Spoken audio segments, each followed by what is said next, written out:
Welcome all, and welcome to today's International Trade Committee hearing on Freeports. We have got two panels today.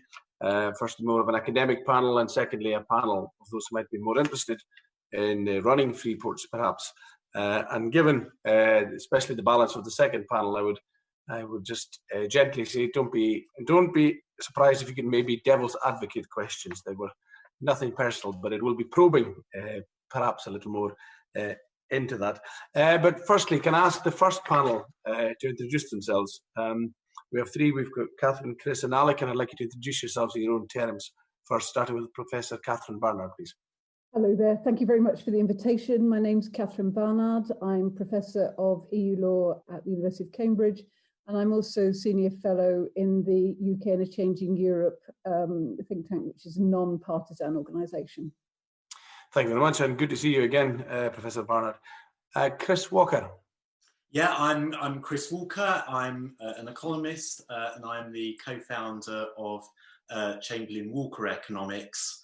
Prior to that, I was a civil servant in the Government Economic Service. Okay, thank you. And Alec Stojankovic, which I've probably said wrongly. I'm panicking. Alec Stojankovic. No worries. Okay. Hi, I am a researcher at the Institute for Government. My work is mainly focused, mostly for the duration of Brexit, on trade and customs issues. Excellent, thank you, and thank you all. Okay, to kick off, just a general scene-setting question to Professor Barnard, please. Can you briefly summarise the purpose of Freeports and how they differ from enterprise zones, just so that we remind ourselves what this is all about, because they're much talked about in the media, but quite often the basics are forgotten. So, a scene setter, please. Thank you. So, actually, there's no rigid definition of the two concepts, but broadly speaking, a free port or free zone is where goods come into a port, usually just inside a sea border, but it can be inland. And those goods are usually entered with zero tariff. They are usually worked upon in some way to be added value to. And then they leave the free port, and they either leave to export the country or they come into the domestic market, and it's at that moment that any duty which is due has to be paid. So essentially, free ports are about manufacture. Enterprise zones are more about, often about non-manufacturing, or it can be both, but also enterprise zones are about job creation schemes and other innovation. Thank you very much. And now the UK had a number of free ports, which we discovered a while ago when this started. I mean, and they ended comparatively recently, 8 years ago in 2012. Why did the government do that? Why did the free ports come to an end? It's interesting, isn't it? Because there's no very clear statement that said they've come to an end for this reason. But if you just dig into the weeds a bit, what you discover is that there was a sense that they'd rather run out of steam, that we had become more modern in terms of our delivery of customs, and so could actually do the work without the free ports. It may also be something along the lines that the regulation which was required of free ports was becoming somewhat suffocating. And in fact, what was really needed was not so much free ports, because tariffs were generally quite low, but what was needed was enterprise zones, and that's where the government focused its energy from 2011, 2012. Okay, I'll leave it at that. I might probe that point later, but I'll go to Robert Coates. Robert Coates. Yeah. Jim, thank you very much indeed. A couple of questions I'd just like to ask building on that. Could I start with Chris Walker, please? Because you've written about supercharged free ports, which I think, if I understand correctly, are free ports and enterprise zones put together, as we've just heard about. And could you just expand on that a bit more, please, and let us know how a supercharged free port differs from the traditional one that we've already heard about? Yeah, no, you've basically got it in one. So in the supercharged free ports report, we basically took the very basic model, which is where you have a free port which gives you reduces your tariff barriers and gives you reduced tariffs and duties, and then you layer on top of that the enterprise zone, which can either give you enhanced capital investment allowances or they can give you, reductions or discounts on your business rates. So it was just a variation on a theme in essence. I mean, I think in what the government's consulting on, they're actually potentially going much further and something much sort of closer towards perhaps China's special economic zones, which sort of gives you a whole host of things. So, you have supercharged Freeport. Sorry? More of a supercharged. Supercharged plus. So there you can layer on, both your tax advantages, your lack of tariff barriers or reduction in tariffs, but also potential deregulations. And obviously, one of the deregulatory things that the government's interested in their consultation is around planning, so that ports can in essence have much freer or be much freer from planning restrictions, so they can expand within the Freeport area. Thank you. Could I ask our other two witnesses how you feel about this? Alex, but Catherine, I'll come to you first, please, if I may. So I think you've written about the possibility of free ports, particularly in the north, giving us the opportunity for what we now, for rebalancing economic growth, but of course what we now call levelling up, which is very much the buzzword of the moment. Would you agree that free ports now should be about more than customs, more about that traditional model that you've outlined to us? Yeah, I think that's right, because actually, if you look at the global tariff, the UK global tariffs that's been published, in fact, the tariff rates are going down somewhat, and particularly on key components, they are zero or very low indeed. So if you're looking at free ports purely in the old-fashioned model as a location where you've got zero tariffs or on goods which are being have added value through manufacture, then you think, well, it's going to be a huge investment for not a huge amount of return. And that's one of the reasons I think why free ports ran out of road the last time they were tried. So if you're going to go for something like this, then it clearly needs to be more than just a tariff issue. Thank you. And Alex, can I ask you for your thoughts, please? I would agree with what Catherine's just said, that I think essentially the tariff benefits are quite minimal. And that's particularly because tariffs on the intermediate goods or components are very small, according to the EU tariff, and the UK tariff will be the same but less. The US example, where it has derived quite significant benefits, have quite high tariffs on some intermediate goods, so particularly in car manufacturing. So they can get a significant benefit there. I also think that if you look at some of the examples of the really successful special economic zones around the world, so not just China, but ones in Singapore, Jurong, Jebel Ali as well, they are much, much broader in ambition in what they do. The governance arrangements of them as well are quite complicated. And so I think that if the government is going to derive benefits from this, it definitely needs to have a broader ambition. But I also would say that that comes with risks as well. Okay. Well, thank you very much, everybody. I'm Chairman. Back to you. Thank you very much. Yes. And can I ask a great advocate in the committee for Freeports, Martin Vickers? I'm sure you might have a thing or two to say about Freeports. I've just got a sneaking suspicion. Well, you're quite right, Angus, that I'm a big advocate for them. My question is a fairly broad one, and to ask the panellists what economic benefits they think Freeports could bring to the UK. Alex, can I start with you? Well, I think that there have been mixed evidence of the economic benefits of Freeports. There are some examples where you've seen benefits in employment. I think that you have to be careful when assessing the economic evidence, though, because a lot of the beneficial ones are for closed economies, countries like Vietnam, countries like Thailand, and I don't know how applicable the benefits that they've derived or translatable will be to the UK. That said, there are developed economies that have derived significant benefit. I think it's hard to assess, put numbers on the actual benefits, because so much will depend on how these free ports are designed. A lot of them are dependent on things that are kind of outside the scope of a normal free port. So access to infrastructure, access to skilled labor, and those things are important anyway for any kind of economic growth, any kind of investment you're making. So I think it's hard to say to put numbers on what the actual economic benefit will be, because I think that a lot of it depends on the design.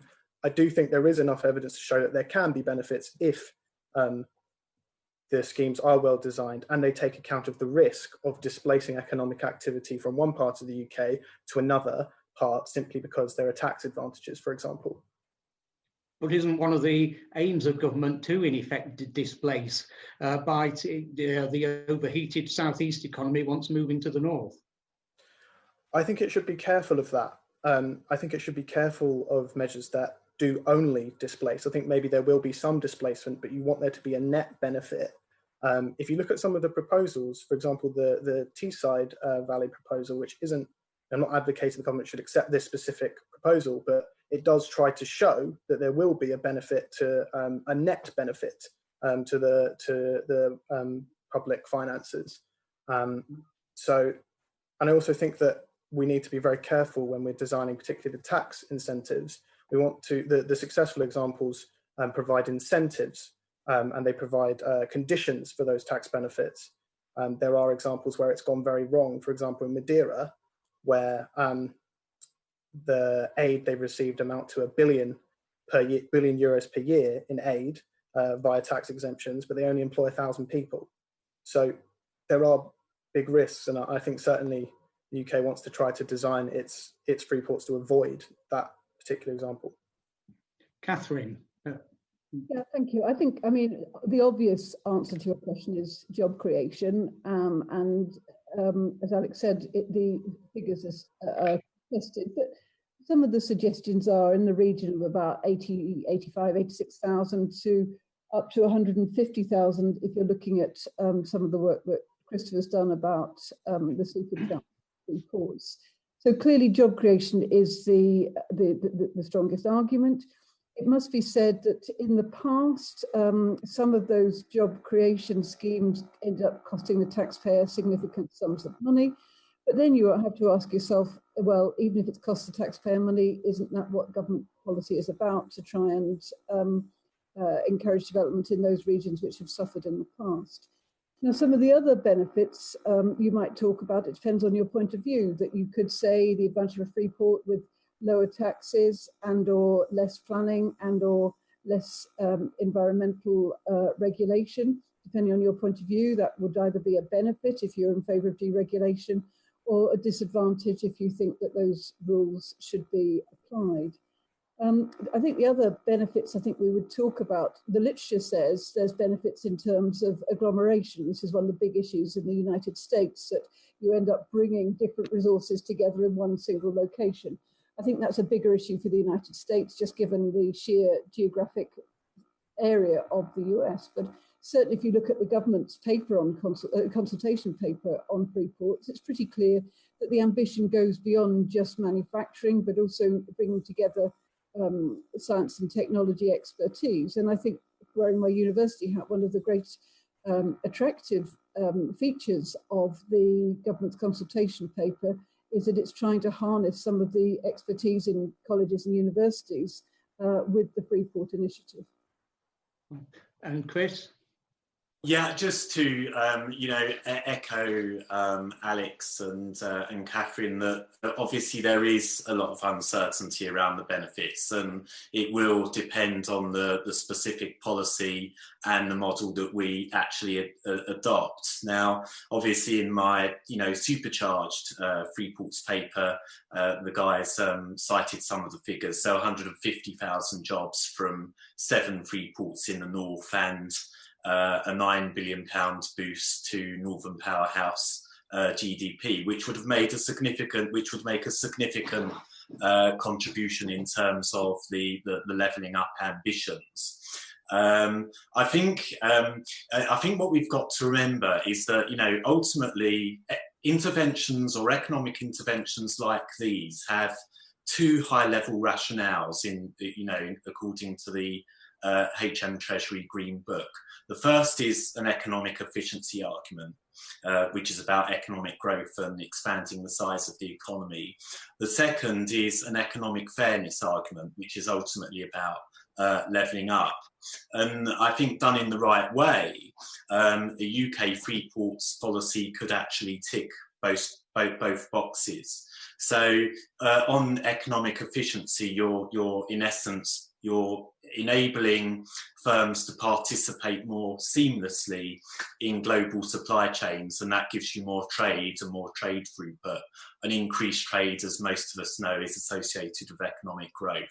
You then, as Catherine alluded, you also get potential agglomeration benefits, where you've got economic activity coming together. It's what we economists would call, you'd have exchange of knowledge, what we economists would call positive knowledge spillovers. And just on the levelling up, obviously, again, in the Supercharged Freeports publication, we talked about locating freeports in places like Middlesbrough, in Hull, in Liverpool, where deprivation measured by the government's deprivation index is very high. So you can, if you get it right, you can tick both boxes. Just a very quick word about displacement. I think it's really important in the displacement debate that we are very careful to talk about what is good displacement and what is bad displacement. There is such a thing as good displacement. So if you're, for example, displacing lots of disparate economic activity from several different locations, and you're bringing them all together into one single Freeport location, then you're potentially getting clustering and agglomeration benefits, and that is an economic efficiency benefit, or it's what the Green Book would call net additional. It's a supply side economic benefit in the old. If you sort of think back to the economic reforms of the 80s and the Thatcher era, it was all about supply side benefits. And then, of course, in terms of levelling up, if you're displacing economic activity from rich areas to poor areas, and again, the other guys alluded to this, then that is another example of good displacement from the national perspective. There's also bad displacement, don't get me wrong. I'm not trying to gloss over that, but I just think it's really important that we nuance that.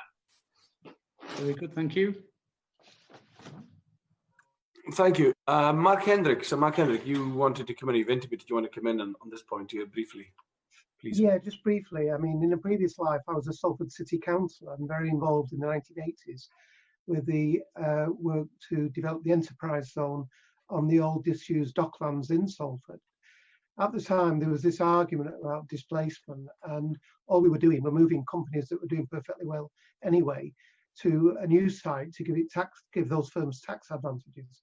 However, since then, we've seen obviously big entities like the BBC move to Salford and many other media companies, and we've created there what's called Media City.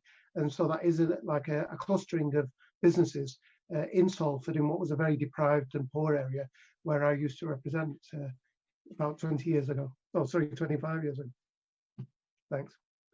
Is there a question directed there? Can I just ask how much work has been done on this good and bad displacement? Because I would like to know if there was a percentage, for example, given a poor, that you can calculate or say that 30% of that is good displacement and 70% is bad displacement, for example. I think that will ultimately depend on the location involved and the model of the Freeport that you adopt. What you absolutely want to avoid is just simply, other things being equal, moving economic activity from one location to another if they're equally deprived, and actually that could be a bad thing to do, because it could actually be economically inefficient, i.e. reduce your economic growth if you do that. So it is a real risk. But those percentages that you describe will vary from one location to the next, and on the Freeport model adopted. But totally agree, much more work needs to be done on displacement effects. Thank you. Alec, you want to come in? Yes. So I think I agree with Krista's point. Like there is good displacement and then there is bad displacement, and the government can define that according to its objectives. I think the the important part to remember about some of the bad displacement would be that if you replace economic activity and have lower taxes there, you've just caused a deadweight loss. And that is part of the issue. I think there is also a potential issue that if you're moving a business from one place that is quite rich, moving it to another place, you may end up, if it doesn't have good access to infrastructure, doesn't have good access to skills, and you're not investing in those things, you just moved it from a high productivity place to a lower productivity place. And that just lowers productivity.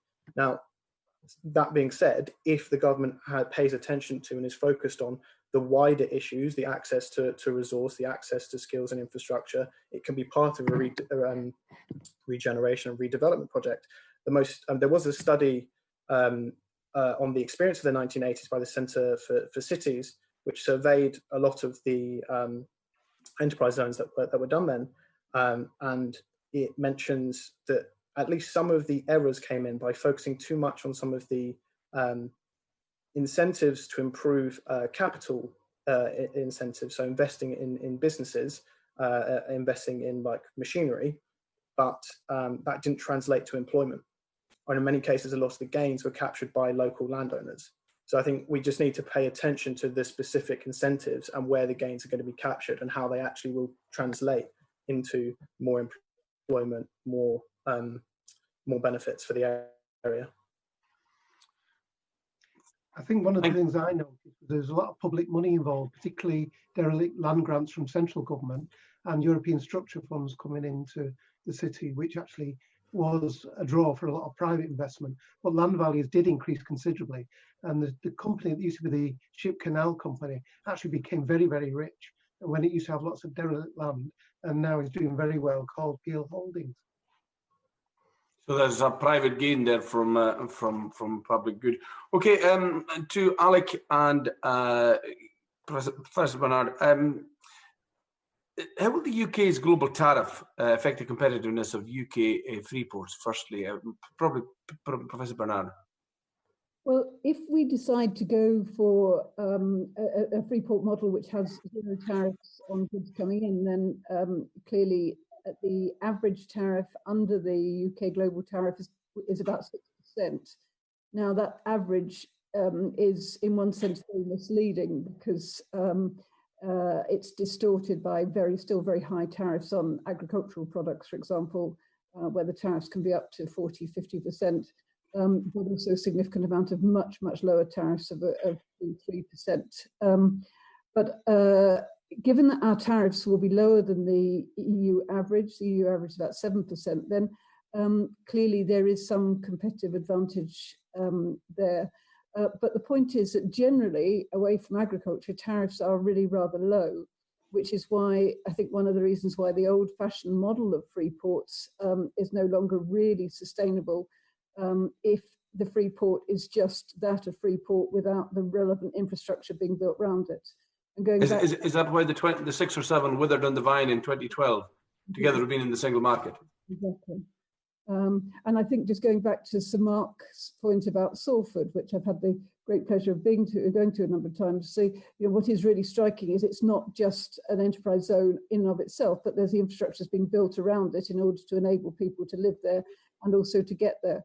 And so it's more complicated than just tariffs. It's a bigger picture, and that's why the Freeport idea that the government is now advocating is clearly much more imaginative than the earlier model that withered in 2012.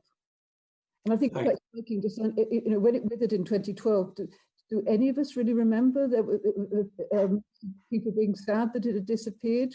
I tried to find out whether there was a clear government statement about why it had declined, and in the end, all I could find was something in Hansard, which was actually Mr. Gork, who was then the Exchequer's Secretary to the Treasury, and in answer to the question about about Freeports, he says, Free Zone brought together a number of custom reliefs and procedures in a geographic location. The lapsing of the statutory instruments in 2012 that set up free zones has not removed the customs reliefs which local operators continue to use within the port area. So he seems to be saying, in not very clear language, it didn't make a great deal of difference. I can remember it well. I was in Parliament at the time, and I think some number of others were, but I don't remember any fuss at the time. A number of others on the committee. Alec, do you want to come in? Just to add basically that the lower our global tariff in the event of no deal, the less benefit we'll derive, and the tariff specifically on the intermediate goods, on the components, is what really matters here, because that's what you're bringing in to then assemble, to then re-export, and they're already very low. So the benefits are already small, and they're potentially smaller under the government's no deal tariff plan, which liberalises further. Okay. And also on the, sorry, just one other thing to add on the customs procedure stuff. There are existing customs procedures that allow you to do what the port authority, what a free port allows you to do. So bringing in goods and deferring the duty. It's called inward processing relief. But and there are other things as well, bonded warehouses and so on. But I mean, some people argue that they could be simplified further, that these still are quite burdensome, and that maybe, you know, as part of a free port, you could simplify those procedures even more. Okay, just a general question to the three of you. My favourite question, whenever somebody talks about a free trade agreement, vis-a-vis in this post-Brexit world, is what's the GDP gain? Has anybody got any idea what the potential GDP gain might be from Freeports? I mean, the damage of Brexit is about 4.9% according to HM Treasury and current trajectory. I mean, what might Freeports bring back to restore that damage? Has there anyone? Well, I mean, the US evidence that I looked at in my report suggested that the foreign trade zones, which is like the US equivalent of free ports, could boost international trade volumes by 2 to 3 percentage points a year. So that's from a baseline of about 5 percentage points in nominal terms. So basically from 5 to 7 or 8% a year.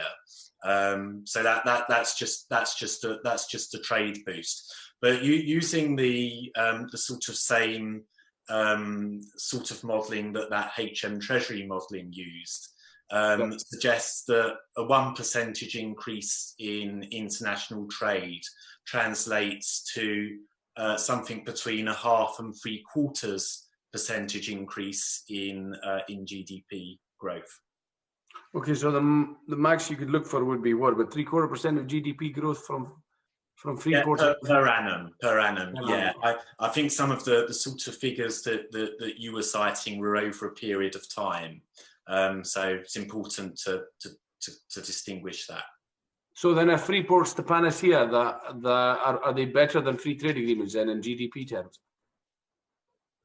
Well, if you're talking purely about a free port which just offers you, zero tariff arrangements, then, I'd concur with the others that the benefits of that are probably going to be quite limited. And certainly, obviously, compared to a free trade arrangement where there are no tariffs at all, then of course, they're not going to be beneficial. I guess so. The issue is that there's a lot of uncertainty, particularly at the moment, about what the global trading regime and environment is going to be. Are we going to get an agreement with the EU? Are we going to lapse back into WTO terms? And even within the WTO, obviously there's been a rise of protectionism in recent years. Obviously the trade war between the US and China is one classic example of that. So I don't think we can automatically assume that, in 20 years' time from now, the global tariffs will be lower than they are today. It could ping anywhere. So can I just check something you said there? Where there's no tariffs, there's not much of a benefit from free ports. So in the sort of the idea of the European single market, where there's an open free market with no tariffs and no checks, the need for free ports is almost redundant, or it's lessened. Will that be fair? Well, within the EU, of course, you only have the zero tariffs within the EU. You don't have that for goods coming from outside the EU. Yeah. So on car imports, I think there's a tariff of about 10%. So there, and some components which you would use in global supply chains to manufacture stuff, the tariffs can be higher still. But if you're talking purely within the EU, then you're absolutely right. Okay, thank you. I'll move on to Mark Garney. I think is waiting patiently by, and has unmuted himself. Well done.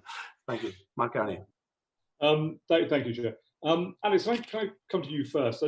Given what we've just been discussing, that there actually is very difficult to find any significant advantage, given the fact that our global tariff is going to be that low, and of course, stripping out obviously agricultural products which are irrelevant, I suspect, free trade force, then actually you end up with a very, very little marginal advantage. But you did reference a bit earlier the Jebel Ali Free Trade Zone, which I think then also has 0% corporation tax, no VAT, no income tax, basically no taxation at all.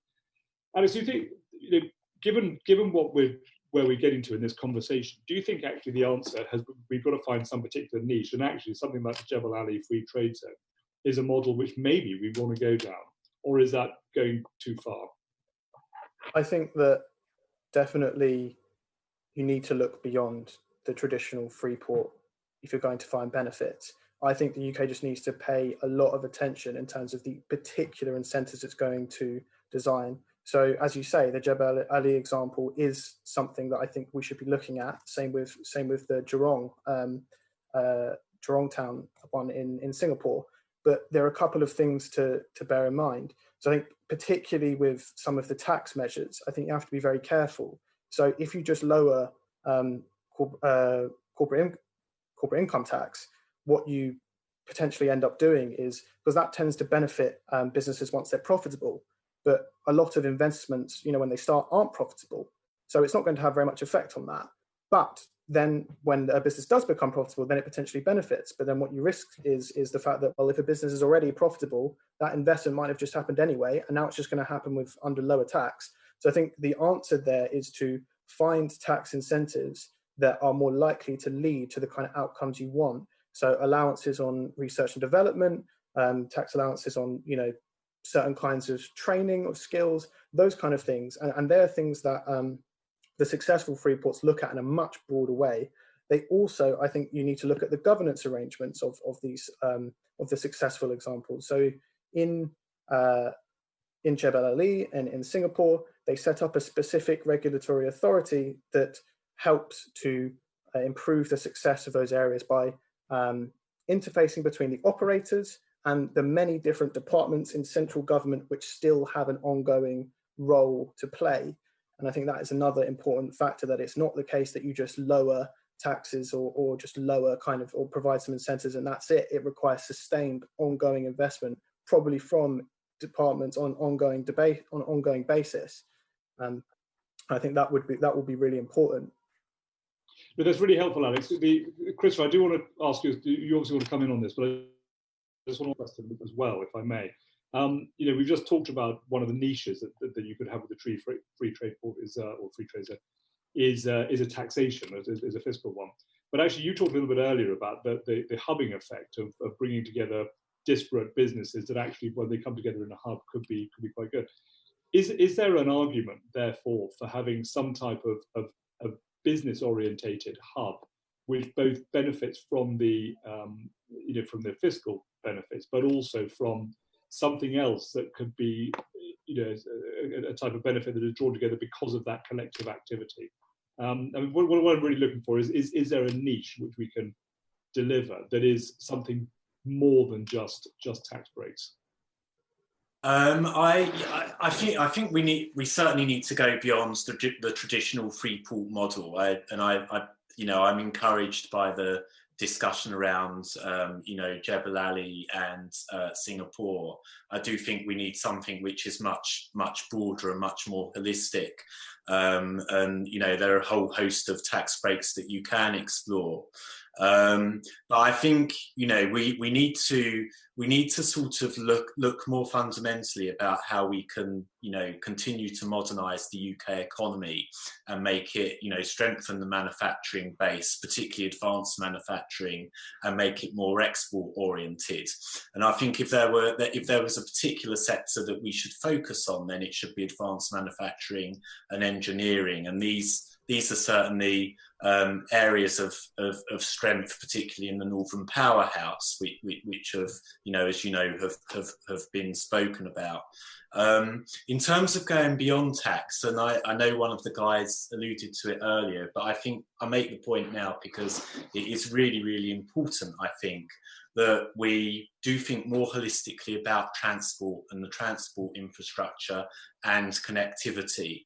So, the Freeports model that I described in my paper in Northern Powerhouse, that wouldn't work very well unless you really fundamentally strengthen the infrastructure there, particularly that east-west connectivity that, is such an issue at the moment, and indeed, regional air connectivity as well. So I think connectivity is going to be really important, for some of the places that we're potentially aiming these Freeports at. Okay, and Alex, you wanted to come back, and Catherine, I'm quite keen to hear your point of view as well. Alex first. I just wanted to add that one of the major successful examples where this has been done in the UK is the Isle of Dogs, and what happened there was sustained investment in infrastructure. So the DLR, sustained investment in skills, looking at housing, looking at commercial property. It was over a decade really in sustained investment in lots of things around the port, not just tax breaks, that allowed that area to be successful and allowed it to regenerate. And I also think that it's important to recognise, therefore, that this isn't kind of like a free lunch where you just lower some taxes and then the business floods in. It really requires sustained effort, and it requires investment, which will be expensive, not just from the taxes lost, but active investment also. And I think a lot of local authorities kind of see the port and the customs side, and even some of the trade aspects, as quite incidental, really, to those other benefits. But as long as it comes together in a comprehensive package, it has a greater chance of success.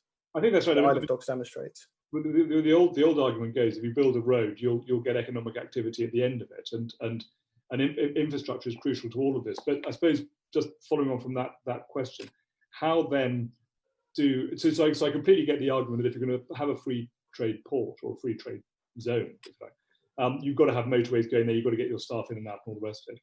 But why do you need the free trade port in the first place? Because if you build that infrastructure, then to a certain extent you will get the jobs anyway. And it's really a question of the sort of the extra niche that you kind of need. Well, because ultimately you're talking about two levels of connectivity. You're talking about connectivity, within the domestic economy, the roads and the motorways, but you're also talking about international connectivity.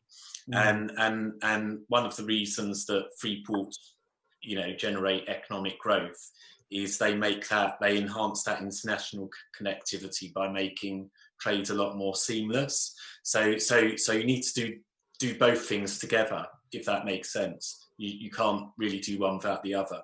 Yeah, okay. I mean, we can go around in circles a bit on this one. I'm just wondering whether turning Harwich and Felixstowe into a free trade port would make it more worthwhile, tripling the A14, or less worth. What do you sort of mean? It's kind of So if you've got more trade coming into a port, I mean, there is I get there's a chicken and egg situation here, but if you've got more trade coming into a port, then and that trade needs to go on for inward distribution, then you need to have the infrastructure to accommodate that. Catherine, you want to bring all that together?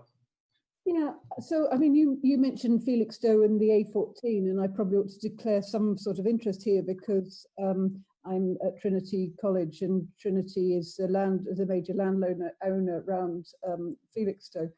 And so, I'm well aware of both Felixstowe and indeed the A14. But what I was going to add to that is, of course, the benefits that you might be able to join up would be, for example, some of the innovation that you see in the Cambridge area around science parks, and the developments there that and Cambridge has obviously led the way in science parks, and it may be that you could get some of that R&D investment, some of that incentive structure that you were talking about before, through the use of the science park, and join it up with some of the neighbouring ports.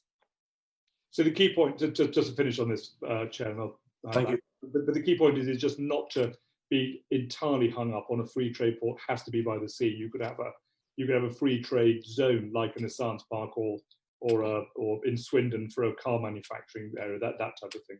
Absolutely. I mean, port would include airport, not just seaport, and absolutely. Then you can be much more creative about how that free port might work. Fantastic. Thank you, Angus. Thank you. Thank you. Matt Western is his finger hovered and his unmute button there, and he's about to come in. Matt. Thank you, Chair. Just on that final point, if I could just come in on that, do you imagine then that we're talking about niches for the UK, but that there could be a variety then of niches by different port, and that in reality every town or city of this country could apply to become a free port because they have manufacturing facility or they want to develop enterprise in that area, irrespective of whether they've got a seaport or an airport. Is that not the case? That's exactly right. I mean, at the moment, the government is saying, I think it's 11, I think they're talking about. But yes, you could imagine a more ambitious program. But then the problem is, how do you define the geographic limitation of that port? I mean, the standard definition of a free port is that there is some sort of perimeter fence. And then the question is, what happens on the outside of the perimeter fence? And this is where you go back to the question about job creation versus job displacement. And so there are clearly bigger issues that need to be addressed in that respect. Okay, thank you for that, because that's the area that I wanted to sort of come into. And I can't remember which one of you was talking about Madeira, but I just want to examine the sorts of risks. And you have, in all three of you, alluded to risks with this approach. Perhaps you could just expand on that. But whoever was referring to Madeira, and I think they said 1,000 jobs created, I'm just interested to know what it was that they created, what sort of sectors they created there, and whether they recognise the risk when they establish themselves. So I think it was me who brought up Madeira, but it was created in the 80s, and its kind of existence is sort of a holdover from when Portugal joined the EU. I think there are one thing to mention that we haven't mentioned yet, which could act as a barrier to these proposals, state aid. Whether the UK sets up its own system, whether the obligations we have under the Northern Ireland Protocol ends up catching some of these things, whether we have an agreement with the EU that has some provisions on state aid. In all of those scenarios, there could be potential issues, although I also think we shouldn't overstate that because the rules can be quite flexible. But in terms of the actual specific economic activity, I mean, there's a report by the European Green Party published in 2017, which went through this in some detail, and it found basically that it's very opaque, that it's hard to tell what a lot of the companies do. A lot of it are companies attached to quite famous people, but the actual ownership was very hard to determine. A lot of people had multiple jobs, apparently. It wasn't actually clear what they did. And this is another crucial element of this, which I think is that transparency is quite important to the success of this project. If you create quite an opaque zone where the government does not know what business activity is occurring, I think you potentially engender not only impacts for exports, where presumably we're still going to be exporting to the EU. You may face stronger controls because of the risk. Also, there's risks of corruption, which are not theoretical. There was a recent case 2 years ago of a border force officer being jailed. It only takes one to really cause some quite serious damage. So I think that there needs to be measures put in place. There's also, as well, I'll just mention very quickly the free ports like Geneva, which have been accused basically of harbouring high value goods that are basically stand-ins for smuggling and illicit money. And I actually think that while the government's consultation alludes to the fact that it doesn't want to encourage high value storage, which is basically, artwork and things like that, I think it should just ban it outright, because I don't really see what benefit that's going to provide in terms of employment or anything else. And I think that if you get illicit activity in these areas, it will disincentivize other legitimate business to go there. So I think we really need to be careful of that. I'd like to come back to that, but Professor Barnard. Yes, I was just going to build on that very point. If you look at Geneva, where there is clearly, they've admitted themselves that there is a serious issue about what's happening to artwork holdings. Apparently, they've got over 1 million artwork holdings, including the 1,000 Picassos there, and it's extremely unclear the ownership structure of any of those. Luxembourg, there was, again, high value, essentially warehouse. Now, Luxembourg has actually decided to clean up its act and actually has imposed more stringent requirements than EU law requires. EU law requires, obviously, the issue about state aids, but also the recent money laundering directive now applies to Freeports.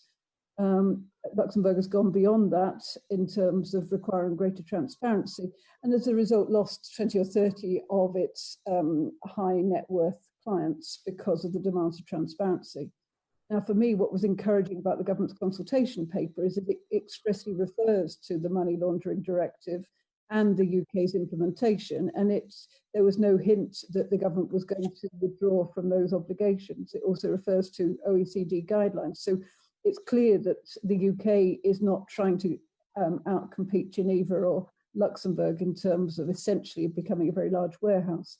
But there is a lot of concern, and of course, there is a reputational risk around Freeports. Okay, just to come back, I mean, a cynic might suggest that this has got an air of emperor's new clothes about it, and I'm sure that's probably not the case, that there are advantages with this sort of approach. But there is a real risk, isn't there, about certain projects were going to be attracted or under any sort of regional policy that you would be wanting to attract inward investment anyway. But these projects could simply be diverting it, and you've talked about displacement, but from one region to another. How do you stop that? I think one of the things that you can do, and it sort of came up earlier when we were talking about niches, is that you can potentially tailor Freeports to particular areas that already have particular specialisms. So, obviously with, places like Middlesbrough, Redcar and Teesport, you've got the sort of petrochemicals cluster up there with Hull and Humber. You've got the energy estuary. So you could basically, allocate your Freeport status, but keep it confined to the goods that help support those particular areas and those existing clusters, and that will also help to draw the extra FDI in.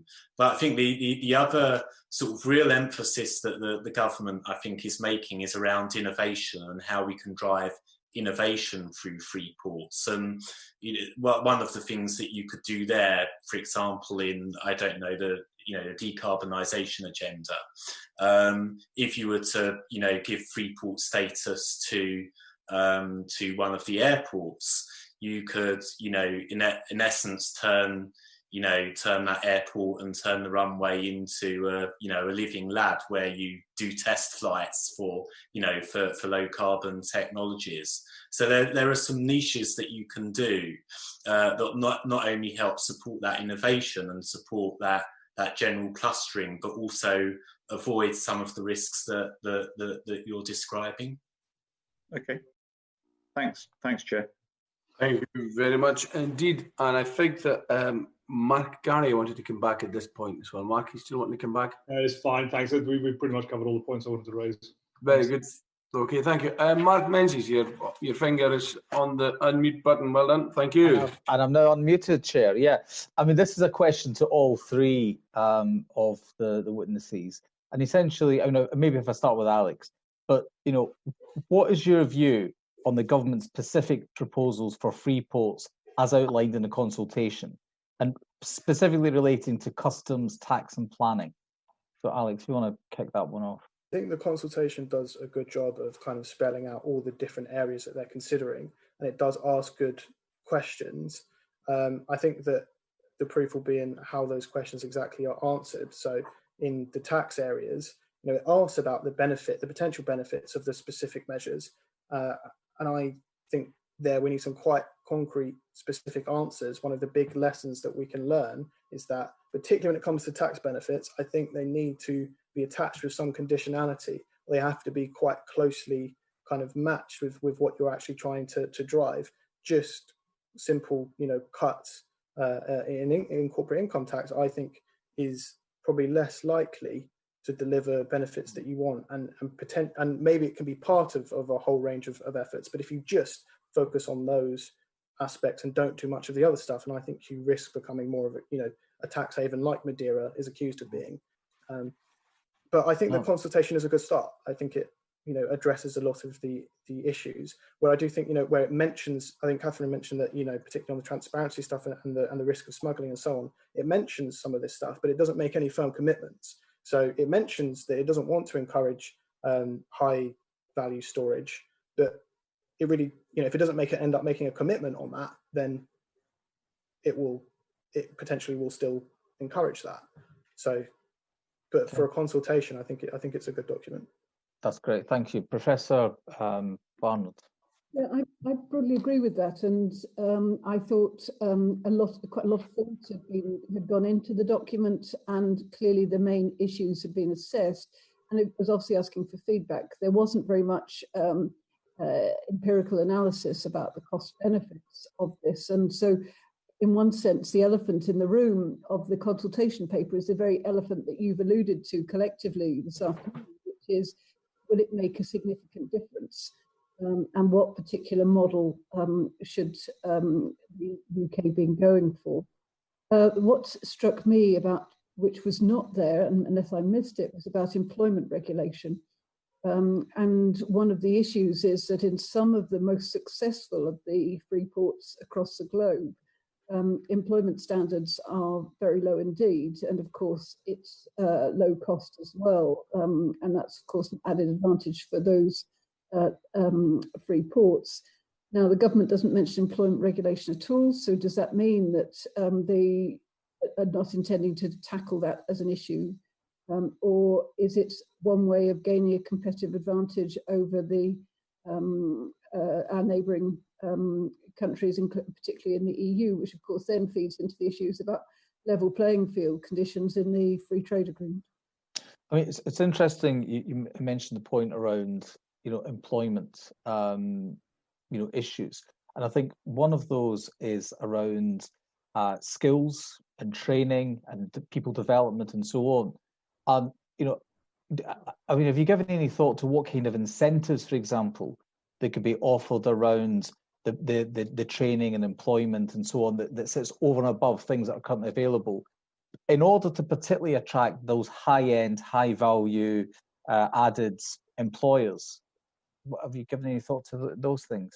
I mean, the consultation paper absolutely does expressly talk about apprenticeships, FE colleges, working with those, all of which are good. But if you're talking about really high, so things like nanotechnology, you're talking about people with PhDs and beyond, and so it's serious investment at university level. Now, of course, I could be accused of special pleading, but remember, I'm not a scientist; I'm a lawyer. But but you clearly need to work very closely with the universities to deliver that really high end, and not just sort of middle to high end.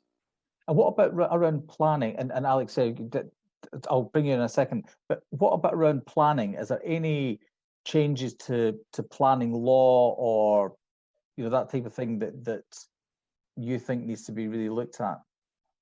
Well, Alex, do you want to say something about planning? Because you were talking about it before. Well, I'm not an expert in the planning system. I think you really definitely need to get someone who knows more about that to give evidence on this, because it's a crucial part of so many of the Freeport proposals that you would speed up some of the planning procedures. What I would say is that I think the focus needs to be not on the consultation, but on the bids. So, where Teesside have produced a document, Ports UK have produced a document where they try to go into more detail about what they actually want. And that's how it should be, because you want this to be more bottom-up driven. You want the local authorities and ports to they'll be better placed to really identify the kind of sectoral benefits and what they actually really want. And some of those documents are quite well developed. I mean, in the Ports UK one, they look at they mention planning, they also mention environmental regulation, talk about the Habitats Directive and how long it takes for also the environmental impact assessment. They're not saying, let's have massive deregulation. They're saying, we could improve the speed of these things for these designated areas. But I also think that, which is something the document acknowledges, there's a way of addressing that without necessarily getting rid of or watering down some of the regulations, and that is looking at the statutory authorities that have to approve this stuff. So Natural England, for example, if you give them specific time limits to approve some of these things, but you also crucially give them more resource to be able to do it, then you may be able to speed up the process. What you shouldn't do is impose time limits, but not give them the resource to actually be able to approve those things faster. But I think that is a way, and the Ports UK document mentions this, of helping to speed up some of these processes without necessarily compromising on some of the regulation stuff. Great. Chris, I can see you wanting to come in. Yeah, I was just going to add, I mean, I felt the consultation document was quite strong on planning. It talks about permitted development rights, for example, which is basically the national granting of planning permission for something, and in particularly the sort of alignment of permitted development rights between ports and airports. So at the moment they're different. So they're talking about deregulating to the same sort of level that airports have, which gives them more freedoms, and also talking a lot about zonal planning and local development orders. Local development orders grant a permission to build a particular type of thing in a particular area or zone. So they're obviously trying to float some ideas, as any green paper should, or consultation document should, in terms of relaxing planning and giving more planning freedoms for Freeport areas. And Chris, can I ask you, what improvements, if any, would you like to see, sort of following the consultation? Well, I mean, you could go even further with planning. You could almost, just allow the port authorities to, for their Freeport area, you could allow them to, almost have carte blanche over planning. I mean, that would sort of be the sort of extreme position to go. But I can't see if there are no sort of adverse implications, no sort of residential homes nearby, for example, then what would be the real risk of doing that? I'm not sure there would be, personally.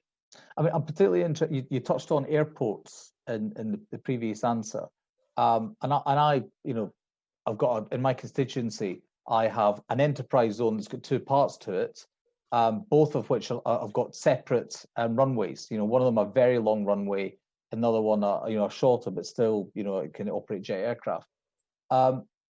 Thinking of the airport example, what more do you think government could do, or what would you like to see in government proposals that would, in order to sort of really bring to life the airport options as well? Well, I think the issue at the moment is that, to take the permitted development rights, that only really covers, operational buildings pertinent to the airport operations. Now, that's a much broader category for airports than it is for ports, or for seaports, without going into too much detail. But if you're talking about an ambitious Freeport policy, then you could potentially extend that, beyond just the airport operations to potentially some of the buildings used for the industries that you want to locate there. Great. Thanks so much, Chair. Thank you. Thank you, Mark Menzies. I think Teo Watitemi wants to come in at this stage. Perhaps she'll be unmuting her mic at the moment if she is. Teo, you want to come in? Thank you, Chair. I just wanted to ask about following up on the consultation paper. The government set out three main objectives, which were around innovation, regeneration, and investments. Just how achievable are those objectives? But also, are there any other objectives that you think are actually missing from that consultation? Starting with Professor Barnard, please. I saw them as positive in the sense that it clearly set the agenda for a much more ambitious use of free ports than the traditional just importation of goods, add value through the working on those goods and exporting them. And so I was broadly encouraged by what the consultation objectives were. But I mean, I suppose I would say that I would also like a statement about that all of these should be done while maintaining good standards of environmental protection, worker protection, and so forth. And of course, that already then limits what you can do elsewhere.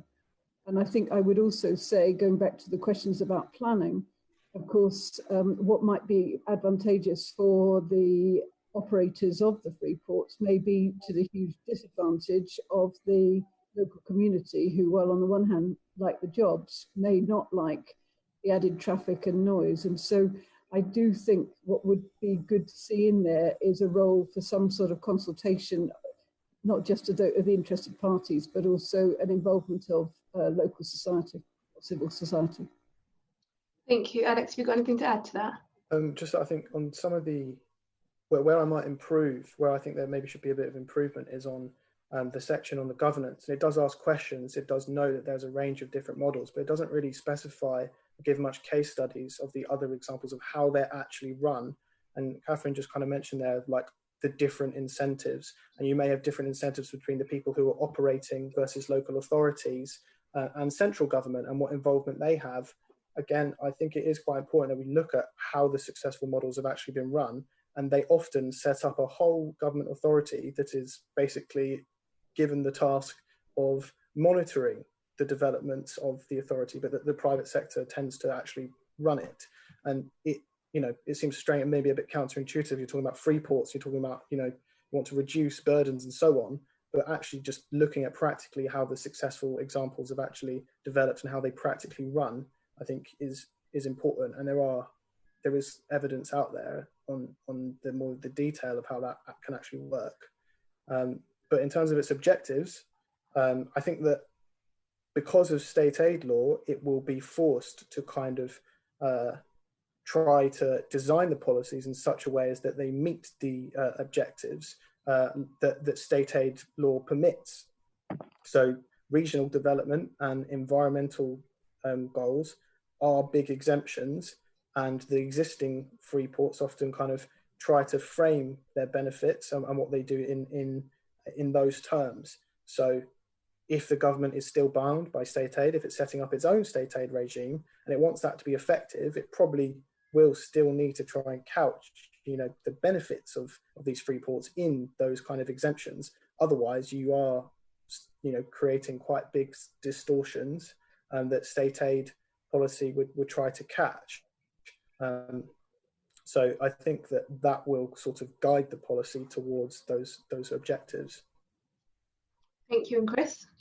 Nothing to add really. I'm sort of broadly in agreement with the three sort of high level objectives that the government have set out. I think they're broadly the right ones, and the reason that you would want to do free ports or a bigger version of them. Thank you. Thank you very much. Bring in Mick Whitley, who's hovering by. Mick. Thanks, Chair. Good afternoon to all the witnesses. My question would be, should the Freeport model be adapted for the different nations of the UK?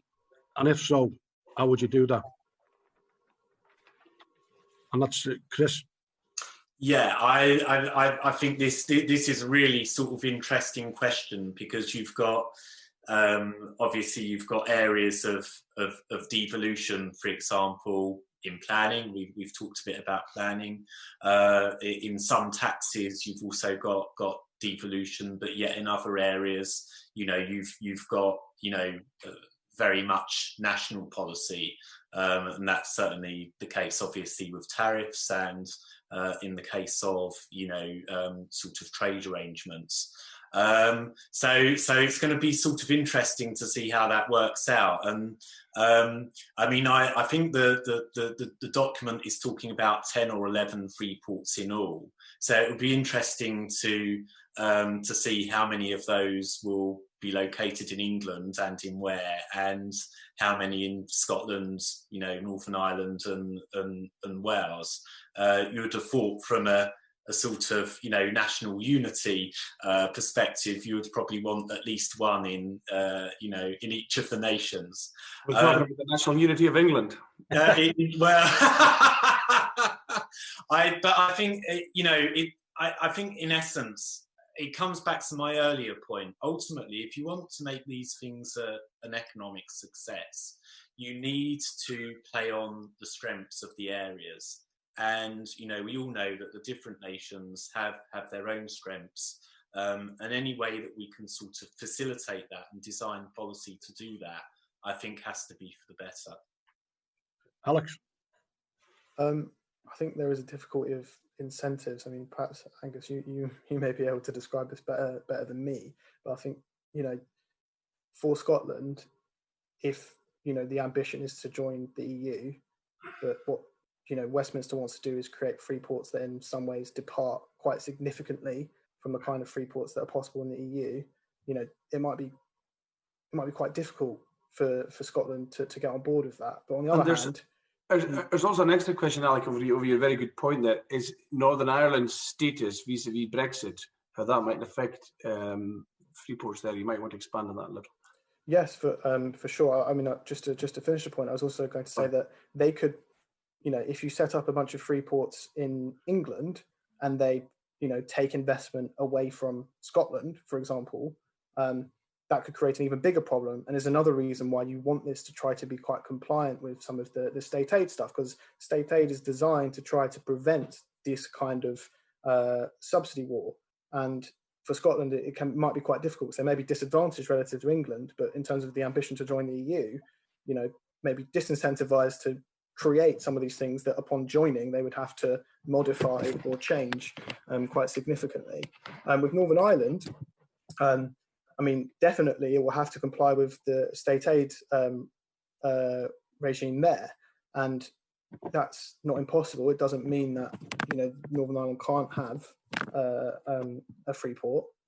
It just means that it will have to be carefully designed. If you look at ones in Poland, you know, there are 14 in Poland. They are quite well managed in the sense that there's kind of a permit system where any business that wants to operate has to apply for a permit. And then that gives the Polish government some transparency, so it can say to the Commission what actual activity is happening there. And I think that, again, this is again why transparency is going to be important. To make it compliant with the state aid rules, you're going to need to be able to say with some confidence what actual business activity is going on there. And then also, I think, you know, it might have some difficulty with some of the tax stuff, which I think the EU, the Commission definitely, I think, has some bigger issues. But, you know, Madeira exists. It's being reviewed by the Commission, but it had been approved. Poland has multiple free ports, and they have been approved. I think that maybe the Commission might, not many new free ports tend to be created. These tend to be legacies of countries that have joined. So there might be a problem, I think, for Northern Ireland to do free ports on the same scale as England, but I don't think necessarily it wouldn't be able to. Professor? Yes, I would like to say a couple of things. First, I would say that I sincerely hope that because of the devolved issues, the consultation paper does acknowledge those areas where the powers are reserved and those where the powers lie with the devolved nations. It's therefore extremely important that devolved nations actually have their say in what sort of free port they want. And that's where the argument that it should be bottom-up rather than top-down becomes relevant. My third point relates to Northern Ireland and this question of state aids. And as you know, under the Northern Ireland Protocol, the state aid, EU state aid regime applies certainly to Northern Ireland in respect of trade, where there's an effect on trade between Northern Ireland and the rest of the EU. But you should also bear in mind that the protocol is probably wide enough to catch any free port legislation which applies throughout the United Kingdom, because any UK legislation which has an effect on Northern Ireland trading goods and thus an effect on interstate trade will therefore have to be notified to the Commission under the state aid regime as laid down in the Northern Ireland Protocol. I realise that's quite a mouthful, but the bottom line is that as a result of the Northern Ireland Protocol, the EU state aid regime will continue to be relevant to not just Northern Ireland, but the rest of the United Kingdom. But that's not the end of the story, because the EU state aid regime does not say no, but you do have to notify ex ante, i.e. in advance, where there's going to be state aid, and then the Commission can approve it. Now, the stereotype is that the Commission says no to all state aid requests. This is certainly not the case at the moment. If you look at the furlough regime, which has been notified, remember, of course, at the moment we're still, for all intents and purposes, for all intents and legal purposes, we're still in the EU. It was notified and has been approved. And there are, of course, exceptions to the prohibition on state aids, but it does act as a obstacle to the government doing what it wants when it wants. Thanks, Chair. Thank you very much. And now Colin, Mark Hendrick. So Mark Hendrick, you waiting by? Yeah. Yeah, I mean, my question relates to some of the discussion we've just had on Mick Whitley's question, actually. What, if at all, what will the UK's future relationship with the EU, what effect will it have on UK policy around Freeports? It's been, I think, fairly well answered in terms of its impact on Northern Ireland, but what will the impact be on the rest of the UK? You know, Catherine, do you want to come in on that, or Alex? Alex, you want to go first and I'll follow up, because I've already talked a lot. So in addition to the Northern Ireland Protocol, which Catherine's outlined, its impacts both on the whole of the UK and Northern Ireland specifically, there could be a deal between the EU and the UK. And if you have a situation where a UK free port has basically attracted investment that would have gone to France, but it instead goes to a free port in the UK, and the reason it's gone to a free port in the UK is because some tax incentive has basically been the deciding factor, then any kind of agreement is likely to catch that.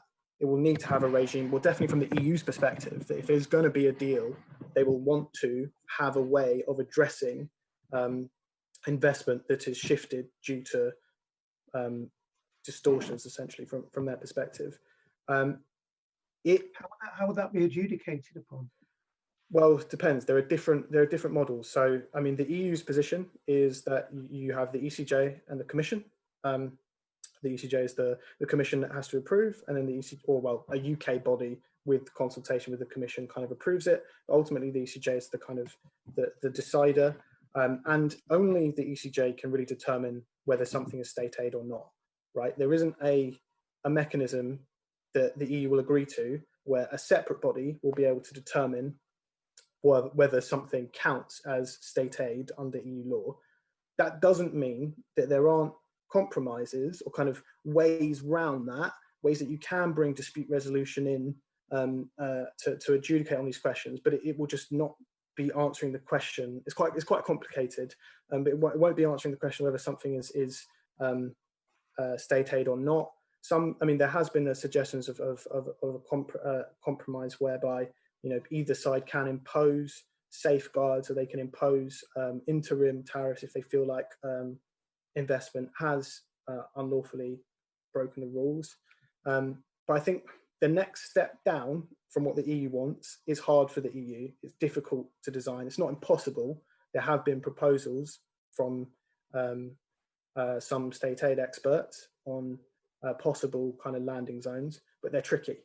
But isn't the involvement of the ECJ at all, given the government's position, a no-go area, and we're looking at no deal possibly because of it? Well, some reports say, and I don't want to overstate this, but there have been hints that perhaps on the EU side there is some recognition that having EU institutions adjudicate on public spending measures is very strong. You know, it would go beyond what, for example, Ukraine has agreed, but at the same time, what the UK is asking for, which goes beyond Canada or other free trade agreements, but it's still a free trade agreement. You know, the UK is still accepting quite a lot of barriers to trade between the UK and the EU. So there may be some suggestion that, okay, that I do believe the government will not accept that, and perhaps the EU might, be open to try to devise other ways. And some of that involves, the UK committing to setting up a UK authority that does a lot of this stuff. It kind of ports over a lot of the EU system, and it can make modifications. This is actually going to be the subject of a paper that the Institute for Government that I'm working currently. But sorry, I hope I went into too much detail. But essentially, you mirror what the EU system is, and the UK can make modifications to that to better suit itself. But maybe the EU will be okay with that if it can say, okay, you have a system that will police yourself, so we don't have to bring, disputes a lot about subsidies, because you have a system that is effective, and we have a system that is effective. Therefore, we can come to an agreement. I think that's possible, but it does take both sides, the UK and the EU, moving. The UK is going to have to commit to more than what it's offering, which is really just what exists in the World Trade Organization on subsidies. Catherine? Can I jump in on that, Chair? Okay, I'll take you in a second, Paul Gibb. I'll just give Catherine Barnard, and then I'll take you in. I'll pass. Alex has given a comprehensive answer, but I think the only thing I would say is that the only way that you have no role for the ECJ is if you have no role for EU law. Thank you. Paul Gibbon, you want to come in? The last comment really says it all. The Northern Ireland Protocol, effectively, and I just want to get clarification of the interpretation of it, that if there were to be a free port in Northern Ireland, it would be under EU state aid rules. Is that correct? That seems to be a nod there. Is that correct? Everybody's nodding at that. Am I right in that, and all witnesses here? Can I get a yes. For the record? Yes. Yeah, that's affirmative from all three there. Are you happy with that, Paul Gibbon? I mean, are you happy with the answer? Is what I mean. Are you happy that was the answer that was given? Is what I'm saying. You might not be happy with the answer, but very clear. Might be, of course. I don't know. I mean, I don't put any sort of words in your mouth. I think we're coming just about to an end of panel 2, but I just want to, because I think, of panel 1, and I know panel 2 are waiting patiently, and I know we're over time, but I just want to ask a sort of a question. We've had some written evidence from the Royal United Services Institute for Defence and Security Studies, Centre for Financial Crime and Security Studies, states about their concerns about Freeports in trade in counterfeit goods, drug trafficking, smuggling of untaxed goods such as cigarettes, trade-based money laundering, tax evasion. Do Freeports have problems? And I note that the economist Richard Murphy, I'm quickly looking at my phone, was raising concerns about this, but it distorts markets. And if UK regulation is so bad, why not just change it everywhere rather than everywhere in the UK rather than parts of the UK? Briefly, can I get maybe 40-second reflections on that at the very most from each one of you before I move to panel 2? So Alex first. Sorry, Catherine, you started. Go. I would say Freeports don't have the best of reputations for that very reason, and that is what perhaps they're best known for. What they are most infamous for. One way round that is to say that Freeports in the UK will not be used as a site for storage of alcohol artworks over a certain value, the things that are most likely to be problematic. And also, you need to have very good systems of tracing and record keeping about what is actually in those Freeports. So it goes back to the point about transparency. Okay, Christopher. Yeah, you don't. I think you have free ports because ultimately, well, for me, you want to shape where economic activity happens. And for me, one of the big rationales of free ports or free port pluses, however you want to describe them, is to drive those agglomeration effects. And I think, you need to do that in a tailored way and in quite a targeted way so that you develop the particular specialisms in different parts of the country. That's what I would like to see. And over and above the points I've just raised to you there, does the UK have the border capability for this? Because there's going to be big border demands put on UK border forces and tariff and customs and what have you. Is this an extra pressure that could come their way? It will. Well, I think there will be some extra pressures, but I think some of what you would have to do under Freeport arrangements, you already have to do anyway. So I think there will be some overlaps, but yes, there will be some additional resource requirement, both for the port operators and for customs operators. Okay, Alec, you might want to wrap up maybe those two as the sort of a final response on panel one on the counterfeit goods, the smuggling, whatever, and the border policing issues that would be required. Sorry. So prevention is better than a cure. I think particularly when it comes to who the port operators are going to be, doing basic due diligence and background checks that already exist, processes already exist, not removing those and doing them properly is a way to help prevent this kind of activity taking hold. And I think there needs to be an ongoing kind of monitoring role. There needs to be someone who is responsible for monitoring not only the success of the Freeports according to its objectives, but also monitoring its the risks and whether it is being used as a tax haven or being used for smuggling and so on. So I think that there needs to be some investment in that, and other free ports that exist that are successful have those authorities to do that. On the point of why not just change regulations everywhere, I think the argument is that you can experiment in these designated zones, and then sometimes, if they are successful, you can apply it everywhere, and that does work in free ports that exist currently. Oftentimes, sometimes even to raise standards, particularly for developing economies. Now, whether that applies to the UK, I don't know, but the argument is it's supposed to be experimental, and I think the government is trying to take that attitude, and that probably is a good thing. Sounds like Scandinavia, where they can do something in one jurisdiction and then spread through the other countries, which is something I'm anxious to bring to the British Isles a bit more as well, but that's another issue entirely. Thank you all, panel one, for your time. I think we've run over time just because of the interest and the vast areas we can go on in this. So we'll kick off and we'll move over to panel two, and we shall move on. Can I ask panel two to introduce themselves? We've put Charles Hammond, Simon Bird and Karen D. Starting with Karen D. Can you introduce yourself in your own terms, please? Name, rank and serial number. Good afternoon, everyone. I'm Karen D. I'm the Chief Executive of the Airport Operators Association. So we are the trade body for UK airports. Thank you very much. Simon Bird. Good afternoon, everyone. My name is Simon Bird. I'm the Regional Director for ABP Humber. I'm responsible for the 4 Humber ports of Immingham, Hull, Goole and Grimsby, and I sit on the ABP board. I've got a feeling there's no need to introduce you to Martin Vickers then, but... Never heard of him. Charles Hammond. Yes, good afternoon, Chair. Good afternoon, everybody. I'm Charles Hammond. I'm the CEO of Forth Ports. We're the 3rd largest port operator in the UK, largest one in Scotland, and I'm also the chair of the UK Major Ports Group. They were referred to in some of the consultation responses in panel 1. Excellent. Okay, so we might have ended panel 1 in a bit of a negative note as regards Freeports, but just a general question for you to set a positive tone. What benefits would being granted Freeport status offer to you and your members? And we'll start with the glorious area of Immingham and one of Martin Vickers' favourite areas, Simon Bird. Well, ABP is a supporter of Freeports for a variety of reasons, but it's certainly, we see it as an opportunity to attract new business to our ports across the Humber. That will drive investment. We'll see manufacturing opportunities in those Freeport zones, which create employment and ultimately, as the government's talking about, create global trading hubs. So the benefits are really around those 4 points. And what if Charles Hammond gets all the free ports and you don't? How will you feel?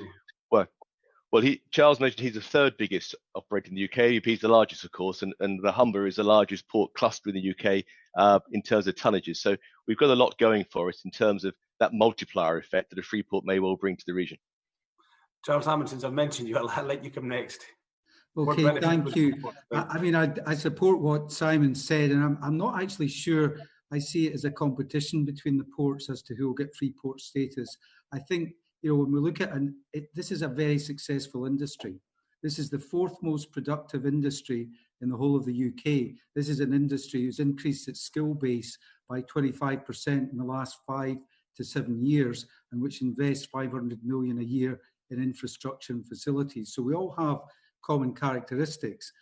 When I look at what Freeports will do, it's not a silver bullet, but it's something which can capitalise on the success of the industry, improve trade flows, and also get some of the wealth that's been created from trade back into coastal communities, which are some of the most deprived areas in the UK. Thank you for that.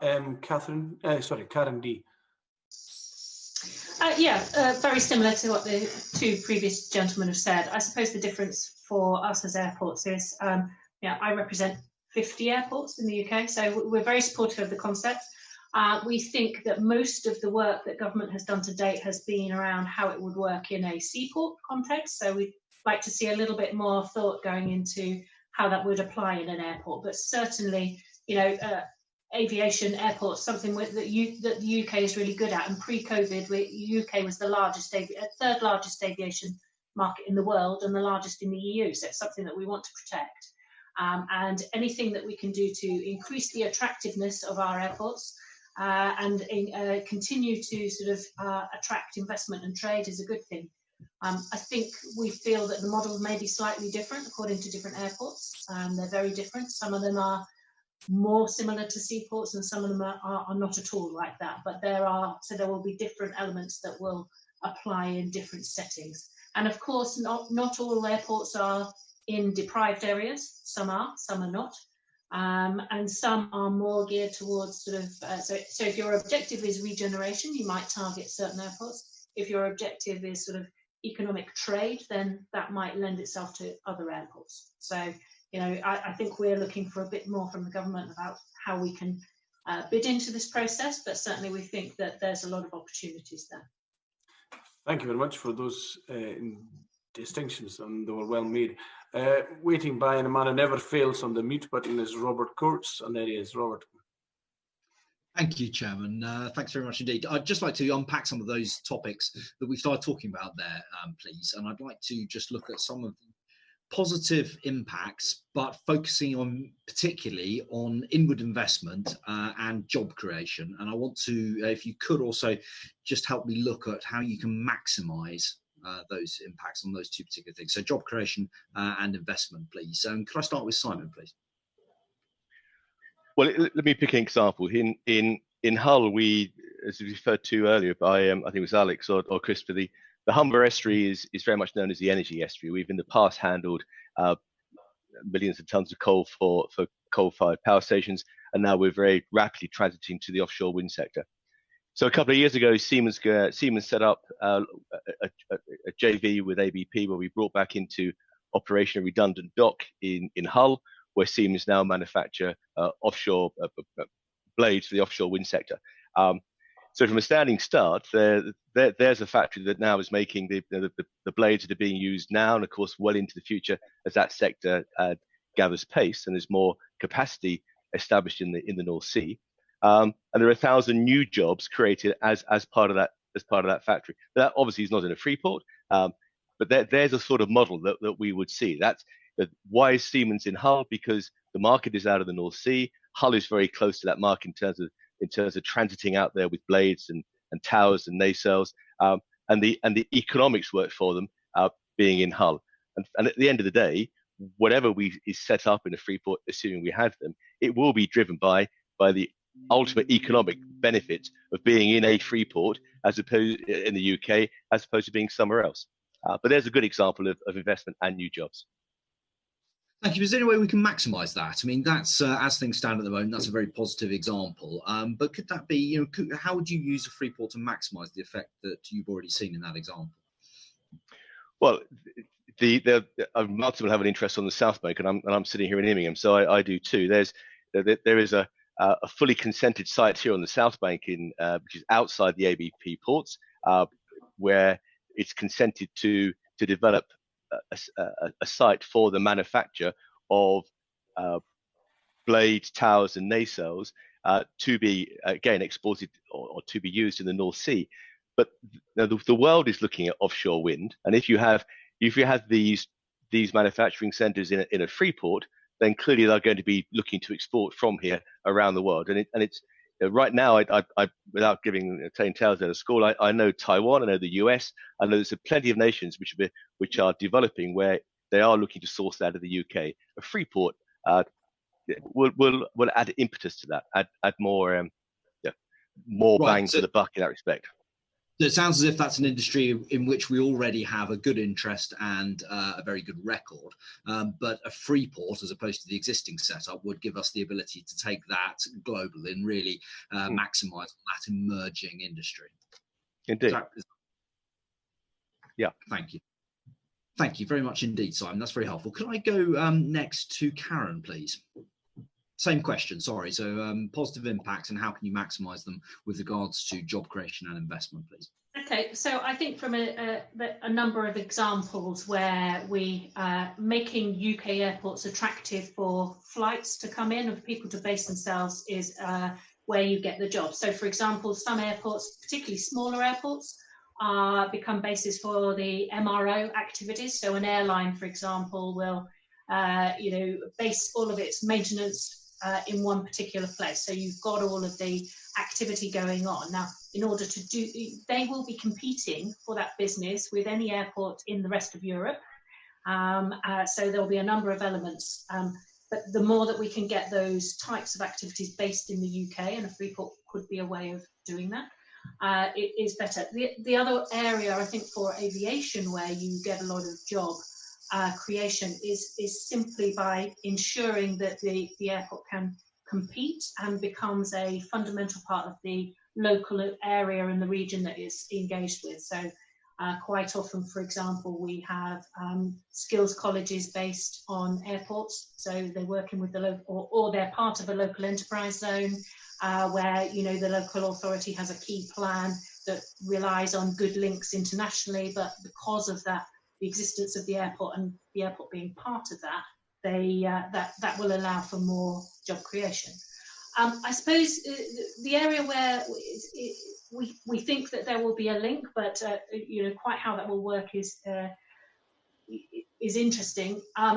What we know is that whenever we can encourage greater connectivity into an area, that encourages trade, business, and jobs. So, for example, when you have a new international route into, I think it would, Manchester set up some new routes into China and Hong Kong, and what that vastly increased then the types of businesses investing in Manchester because of that link, and also the sort of trade flows. Similarly, Newcastle, where they had a direct Emirates route. Before that there wasn't a direct route, and the numbers of people exporting there were very limited, but because of those links and because we can attract those into the area, that has that sort of knock-on impact and making the area an attractive place to base a business because of those links. So there are some sort of direct impacts and some which are sort of slightly more to do with making sure that aviation continues to be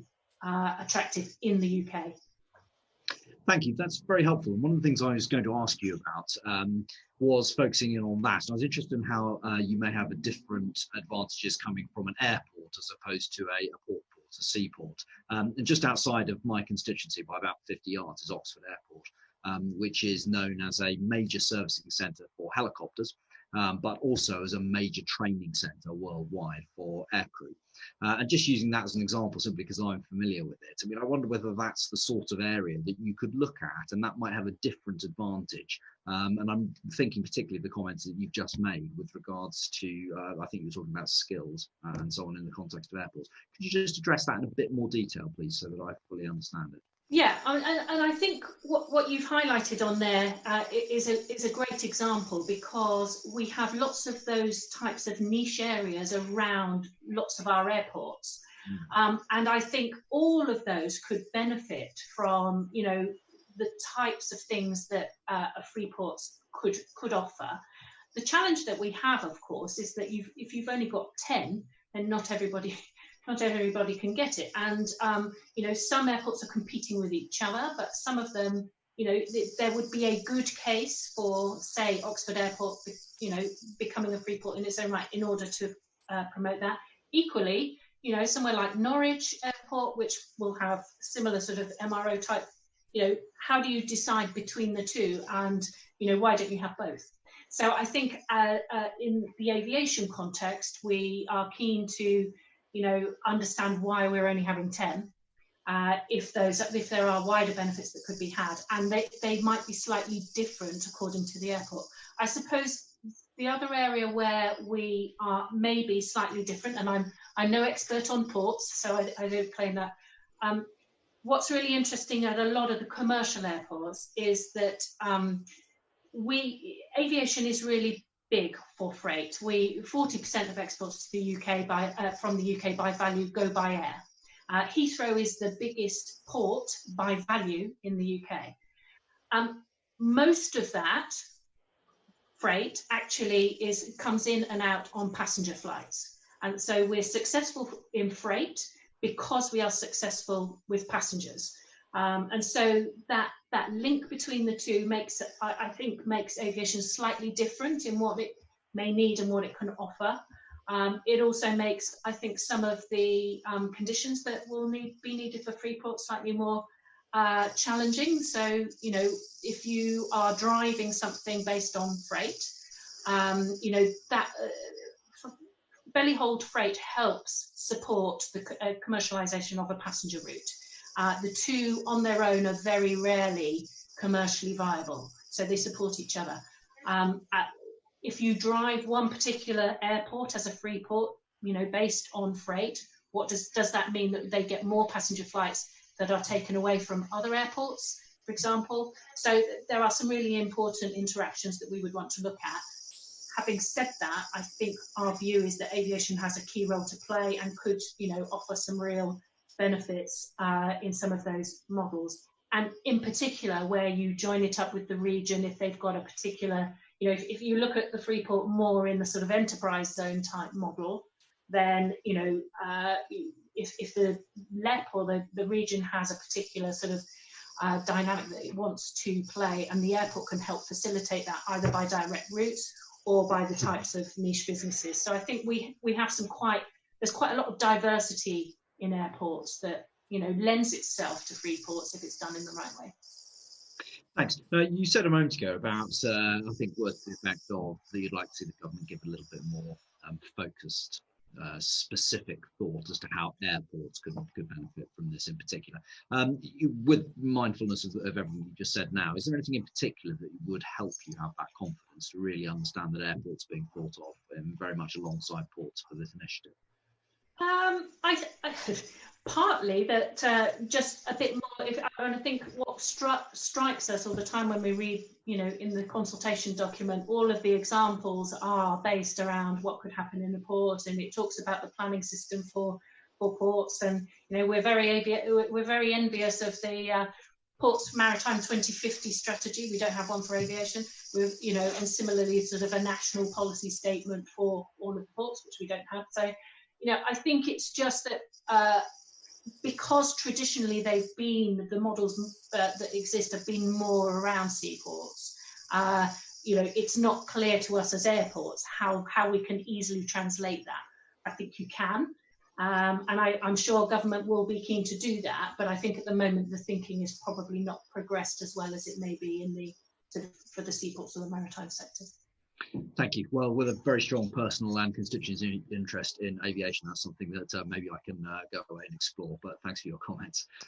Could I turn to Charles, please? I'd like to go back and ask you the question that I asked the others first of all, just how you would see that Freeport status would have an effect on job creation and on investment, and how you would see them be maximised from your perspective, please. Okay, thanks. Probably just easier to give one or two examples in the same spirit as Simon did. We've just finished building a new port, Britain's newest port actually, down at Tilbury, and it'll host the largest construction materials terminal in the UK once it's operational later in the year. The raw materials for that will come largely from abroad, and then the customer on the site, Tarmac, will be processing those materials.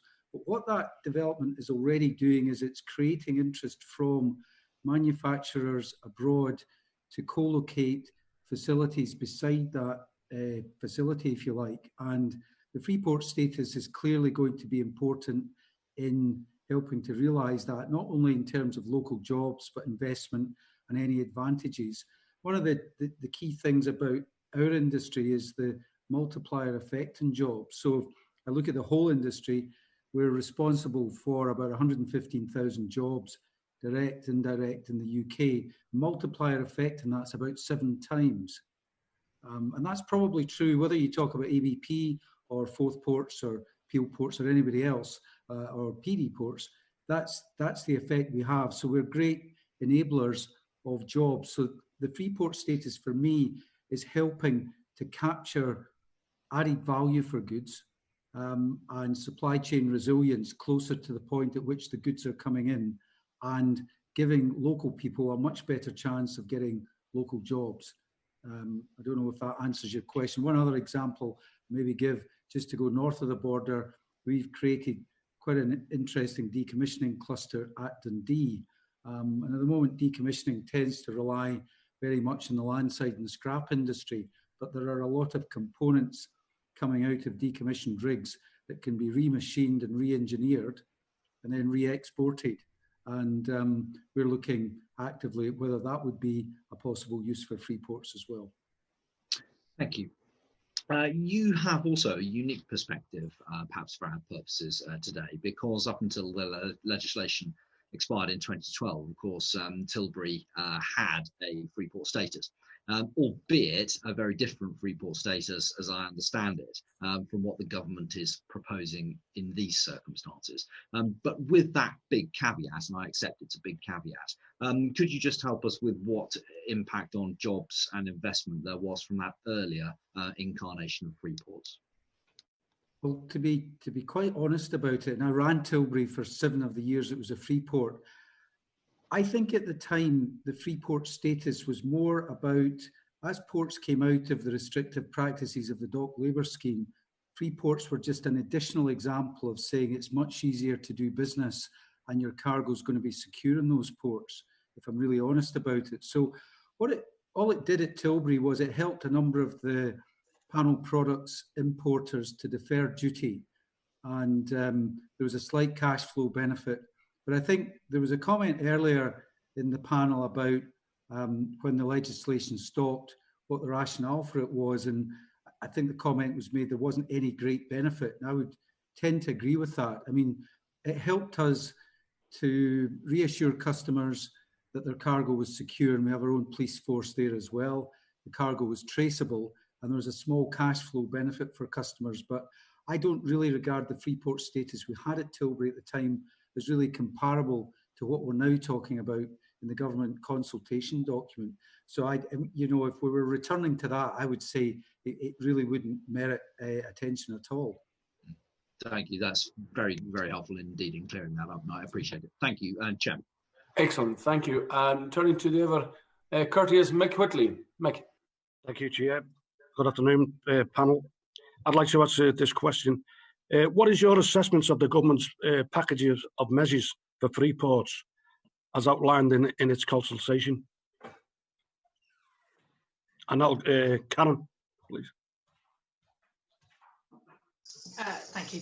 I think it seems to us that the types of measures that they are talking about could be very attractive, you know, and could, you know, help make aviation UK airports an attractive place to do business. You know, as I've said previously, what we would want to make sure is that, you know, that we're not distorting competition. So it's important that that there are good practices. The customs procedures, and again, as airports, we facilitate those, and usually the people as part that are on the airport do that activity. But you know, if there's a good case for streamlining customs procedures, I think we would like that probably to be done anyway. There's probably a good case for doing that. But the Freeports initiative highlights where some of those things can do. So I think as a package, they could be very useful. And in terms of making us, you know, competitive with our, you know, competitors abroad. Thanks. And the same question to Charles. Thanks. Yeah, I think the package of measures at the moment, I think, is in the right direction. I think it'll be interesting to see the weighting of those measures. And I think some of the wider stuff is quite important. Karen was talking about connectivity, which I think is key for promoting trade, but so is planning. And you know, the whole of the ports industry has made quite a detailed submission in making planning easier, not just in Freeports, but actually around port complexes itself, because sometimes it's the planning which can delay good quality opportunities. In terms of the customs processes, fully agree that we need to simplify those. I think we've got one or two complications coming over the hill before Freeport status.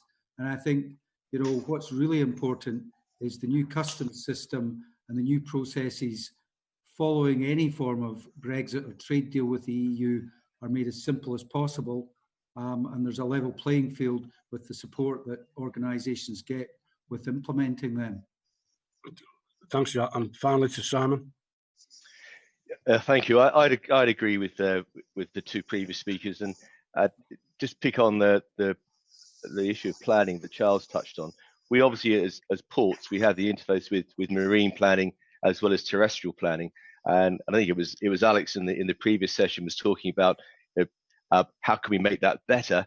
Well, we can certainly make it faster, and I think one of the benefits the government is looking at in terms of Freeports is the speed of which planning and permissions could be granted to get the manufacturing, the activity up and running faster than it would perhaps be outside the Freeport. But the sort of financial incentives that have been kicked around and spoken about, from tax reliefs on capital allowance, R&D credits, low utility costs, all these things to be worked out in the wash. But there's what the government has said so far is heading in the right direction, and we, along with others who have sent comments back into the consultation, have given our comments on those. But I do think planning is a big area for us. Thanks, Chair. Thank you very much, Mick Whitley. And I am conscious of time, and I know the first panel overran, but if we can be efficient and economic with our wording, that would be appreciated. Next up, Sir Mark Hendrick. Chair, I'm not particularly well known for being economic with my words. Always the first time. Can I say I'm particularly interested in the way in which these free ports in the future may benefit the northern economy, obviously being from the northwest of England. And I speak as a former director of Manchester Airport PLC. As a Salford City Councillor, I was a director. Manchester Airport, and it's directed particularly to you, Karen, I think can benefit greatly from it. Chris Walker, one of the previous panelists, produced a table which shows how much Manchester could benefit from being a supercharged free port even. But one of the things that worries me, particularly given the development of the discussions with the EU, is how the government's proposals would change customs procedures in practice, because whilst it's great to have all these tax incentives and everything else, you know, customs procedures are basically a drag on the movement of goods and services. How do you see customs changing in practice? I think I would have to say to you, I'm not an expert on customs procedures myself, and quite often, as I said, it's a lot of the freight forwarders who are part of the airport that deal with that.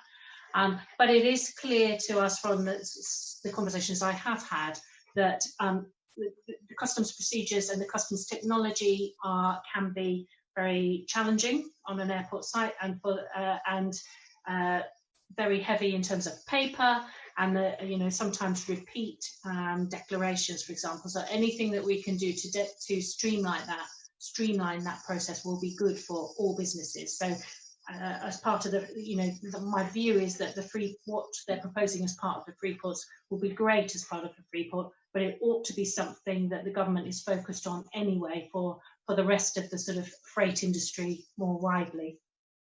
Okay, Charles, do you want to comment on that? Yeah, I'd certainly agree with that last point, that you have to make things simpler, have to use technology, but it's not just a Freeports application. This is about rolling out new customs procedures across all major complexes, to be honest, and getting support and help in doing that. In terms of application to ports, I think there are a number of examples I can see around the country which Freeports will help. I do actually think, I agree with Simon, the Humber's an area, the Tees is an area. I see a couple of areas in Scotland, Grangemouth and Dundee, and I see the Thurrock area in England and the Liverpool area. These are all areas that I think will probably benefit from free ports. It might surprise you to know that while ports compete a bit, they don't tend to compete as much as you would think. And what they tend to be doing nowadays is what I call investing in supply chain opportunities. And free ports, to me, are an intensification of that process of investment and making the supply chains more resilient. Okay, Simon, your views on customs procedures given the state of play of the government's negotiations generally? No, I've got nothing to read add to what Charles has said, other than to say that we've got to embrace technology, and technology will be the key to ensuring we've got effective customs checks. In the interest of time, if I agree entirely with Charles, we here on the Humber, a lot of our ports around the coastlines are ports that see cargo come through and disappear into the hinterland. There are certainly a number of areas where investment and job creation is lacking, and we're no exception here on the Humber, both on the south bank here around Grimsby and on the north bank as well. So the Freeports, I think, do provide an opportunity to provide that job creation in some of the deprived areas of the UK. And of course, the government talks about in its consultation, part of levelling up from the south to the north, and I see Freeports very much in the north of England doing just that. In terms of jobs, are you thinking of customs officers in particular? I mean, there's a figure of 50,000 no, mentioned. So Mark, we're all really waiting to see how Brexit plays out. We saw what we said last week in terms of the border force looking for land in Dover, looking for land around some of the key ports, including here on the Humber. We're waiting to see what happens in terms of the border control posts and how they're going to be staffed, and what checks are going to be in place for the products, the food products coming into the country. The devil is in the detail, and we don't yet have that detail. But I do think there will be and should be greater dependence on technology to assist customs and indeed the port operators, airport and seaports with managing that. I think there's no doubt about that. But are you not concerned about the timetable, given that, well, the end of the transition period is coming at the end of this year, and to have all that technology and staff in place to implement any new system looks to me to be near to impossible. Oh, well, that's a question not for me. I'm just like the port operator who has to manage the ports with whatever we've got to do around the legislation. So we're all concerned in terms of understanding the detail, and that detail comes with the time frame we have to implement it within. Charles, did you want to come in on that? Yeah, I just wanted to say we've made a submission on this as an industry body, and while there is kind of transitional relief in the new system till July of next year, it's really, really tight. So the two principles for me are, ports have capacity, they've got a willingness, but they need a bit of time to implement these things. We need to work with the customs agencies, and we need greater clarity. There seems to be a pot of money available, but we don't really have the detail and how that might be spent. The other thing that's concerning the industry generally is making sure that we do have a level playing field. So ABP and ourselves and others have capacity to create facilities on our land. Other ports in the south coast of England don't have that capacity, and therefore we need a level playing field as to how these facilities are set up and priced. Are you particularly concerned about huge car parks around your port facilities at the moment? I'm not so concerned around our ports, but I think there are, when we look at flows of cargo into the UK from the EU, particularly driver-accompanied freight, there's going to be disruption there. As an industry body, what we're saying is the ports up the East Coast, including the North, but also in the Southeast, have the capacity to handle unaccompanied freight and deal with that problem, and have border inspection posts and have land surplus capacity. So we would say the government don't need to start looking for land round the south coast and Dover and creating its own bespoke border inspection post. They should work with the existing major ports to create those facilities. Okay, thanks. Thank you very much. Moving onwards to Martin Vickers. Martin. Yeah, thank you, Chairman. We've already touched on some of the ports and the niche operations that might take place. Simon mentioned the energy estuary on the Humber. So I'd like to develop that a little further. Karen, you mentioned the large value of air freight. An operator of a small airport once said to me that he has an industrial estate with a runway attached to it.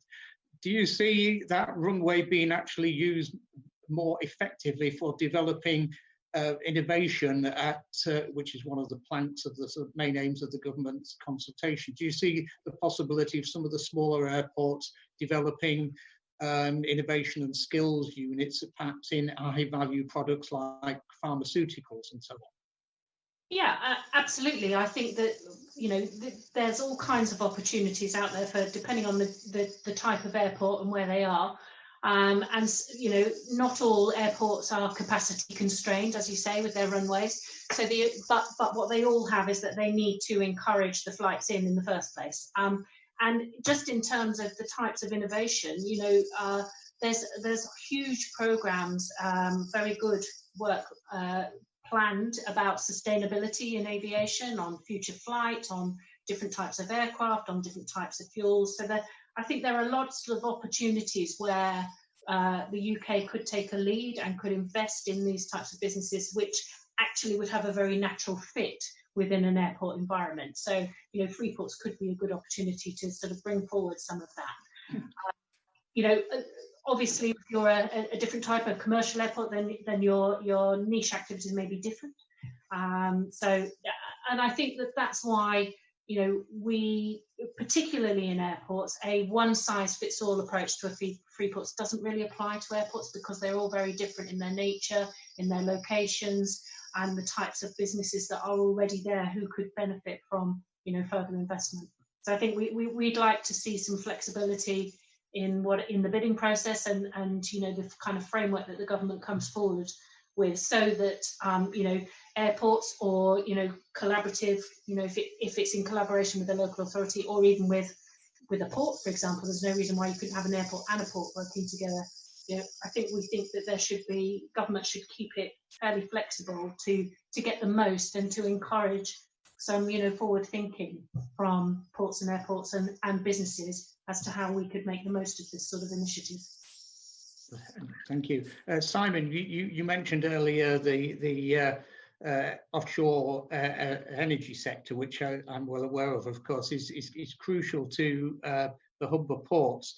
But you've also got links with, you've got a British Steel facility on your port, and you're only 20 miles from Scunthorpe Steelworks. And I've heard you in the past speak about free zone corridors linking, say, industrial estates in Grimsby, Scunthorpe, or even east-west coast. So do you see other niche products being developed as a result of perhaps developing those corridors? Well, I think in any of these free ports, we ought to be ambitious. And if we, you know, Martin, because you know the area up here, I run the Humber ports as one operational entity. So from here to Immingham to Le Gaulle is, you know, 45 miles. I've got to go across to Hull. So we look at if we'll be applying for Freeport, be applying for a Humber Freeport. But it isn't just about the ABP ports. The land that connects or runs down the south side of the estuary towards Scunthorpe takes in the AMEP side, the able side for offshore wind. You know, that in my mind should be in the Freeport for the reasons we touched on earlier. But if you have a network of Freeports throughout the UK, and the government's only talking about 10, and let's say the Humber is one, and Tees is one, Charles's ports in further north in Scotland, and Liverpool across on the west coast. I'm going to take Liverpool. It's the other end of the M62 to where I am on the east.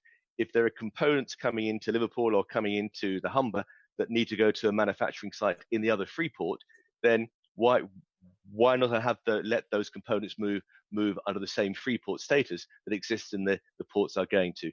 The government talks about introducing some legislation to ensure that the duty is paid on those as they leave the Freeport and where they're going. I think we're taking the earlier point about how ensuring customs and ensure there's no illegal activities here, but equally technology will enable you to move those products relatively, I think, free of any of those issues. But it's another way to drive that volume over the ports and help make the free ports a success. So and take the specific one of British Steel just down the road in Scunthorpe. Well, yeah, if they've got their own issues, of course, but they are manufacturing a great deal of steel for export. If they were sitting in a free port, then of course they'd benefit from the free port status and indeed the export markets they can sell into. Absolutely. Thanks. Karen, you wanted briefly to come back in before I go to Charles. Yeah, sorry, just to agree with that, because I think it's important just that, let's take Heathrow, for example. The reason why a large part of freight comes into Heathrow is because of its international global flight links. Now, a lot of those goods then will be for onward transit, either to, via domestic links to other airports, which are equally important. You're not always going to have, it's not always going to be commercially viable to have those direct global links to every airport. But, if you then have that sort of link between the two, that's still, does that make all of your airports free ports? So I think it's a really important thing that we don't get hung up on, is it just one particular area? We as the previous speaker said, we just need to be a bit innovative in how that works. And, East Midlands, for example, where we have a lot of the dedicated freight for aviation, they're very close to a rail hub. They're also got good links to a port, and actually, with some innovative thinking, I think you can, make it bigger than some of its parts. Thank you. Charles? Yeah, I fully agree with both these points. I think being flexible about sites and not drawing rigid boundaries around these free ports is important. So for example, our Thurrock Freeports bid will not just be from Forth Ports, it will be from DP World and probably include Purfleet as a port in that area as well. So 3 privately owned ports plus adjoining land. I think the zoning has to be flexible for that because components can flow in a number of different ways. The example Simon gave, connecting Liverpool and Hull, is another good example. So I think it should be based, we should allow sites to be augmented, if you like, based on criteria for value, economic value add and productivity and other criteria, rather than saying because you're not in the initial area, you're excluded from this. We should be able to make the case, if you like, for them to be included. Thank you. Thank you, Chairman. Thank you very much. And now we'll move to Mark Garney. Mark Garney. Thanks, Chairman. Simon, can I start with you? I've lost on the screen. But Simon, I'm just really interested in you've obviously had a look at free ports and the possibility of setting one up. What's your expectation of what will happen immediately outside your port in terms of business activity, in terms of land values, and general sort of effects on the neighbouring environment? Well, you're kind of picking up the market distortion point in some respects. I mean, if there's an economic, let's say the Freeport generates an economic activity around here, so we create thousands of jobs, then those jobs are going to be obviously stimulate the economy outside the Freeport, where the people are living. Are we going to see businesses spin up that are going to support what's going on in the Freeport? Are we going to see businesses go out of business because what's happening in the Freeport? Around that, I mean, all around that distortion question, it's one that we've got to be careful to understand the consequences of the Freeport on not just the local economy, because depending what you're doing in the Freeport, it could have the hinterland could be much larger. But so yeah, there's going to be an impact. Exactly what I can see good and bad there, but the Freeport opportunity is about adding more than taking away, and the government with the responses getting back from a variety of inputs needs to be very, very clear on what it's trying to attract and the consequence of what it might damage by doing so. I actually think the pot's half full. I do think it'll be an economic generator. It will multiply the impact in a positive way outside the the Freeport, I wouldn't say fence, zone, right? That's the Freeport zone. But I recognise we have to be careful about that. Charles, you were nodding there, but I'm quite interested from your point of view. What would happen? I mean, I think you've got a number of ports which are not that far from each other. What would happen if one of them was a free port and the others weren't? Do you think that one free port would do disproportionately better at the expense of your other ports, or do you think it would just be a net beneficiary? I think we see the ports as a complex, and it's a case of focusing on particular strengths. So thinking about the point about distortion that you were asking, Simon, about, for me, land is always at the bottom of the food chain in any development. And the big danger is you get people taking land positions and effectively flipping them and making profits and not really adding any economic value. When you start with port operators, we all tend to be long-term. We're never selling land. We're always developing, investing in our land. And usually we're bringing third parties in who have, if you like, a similar mentality.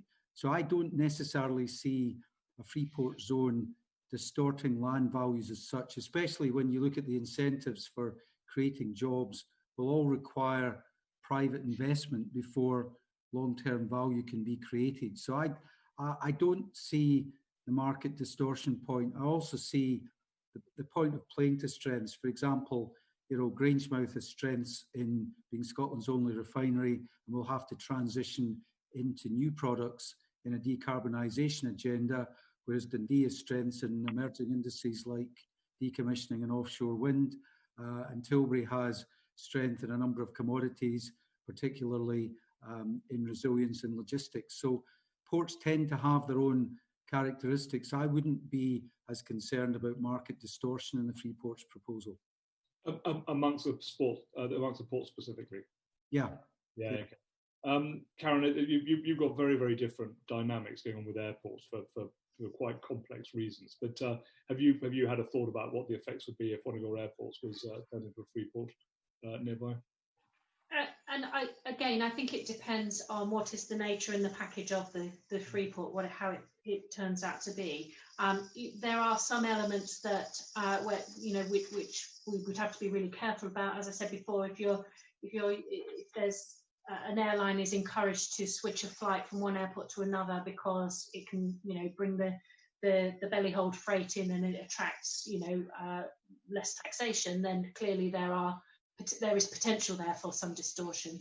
If, however, the model that the airport is going for is much more along the local enterprise zone, and it's more about linking to businesses and transporting passengers and parts for a particular manufacturer that would always go to that part anyway, then the distortionary impacts could be less. So it's quite difficult to to say exactly what it might be, but certainly it's something that in the airport sector we would want government to be quite careful about and to give some thought to, how you address that.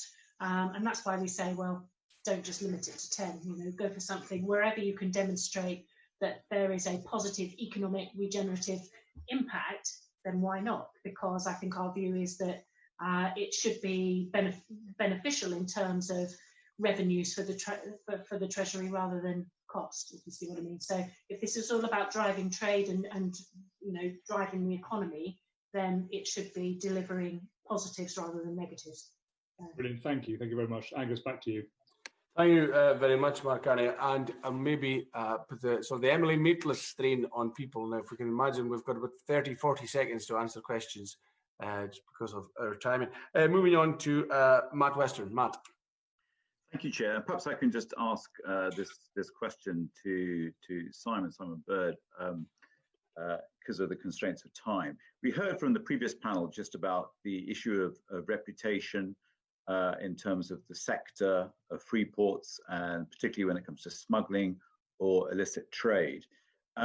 How, if one of your members, and I'm not just talking about the Humber, which you are the regional director for, but across Association of British Ports, if one of your members was made a free port, how would you mitigate against that risk?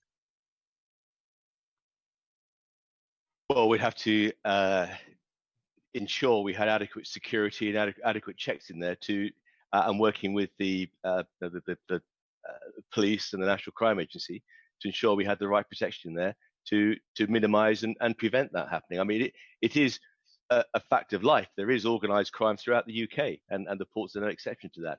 But with the Freeport, the incentives we've been talking about will be a magnet potential magnet for organised crime. So it's going to have to be one that we have the right countermeasures in place for. But does the responsibility fall with yourselves or with border officers?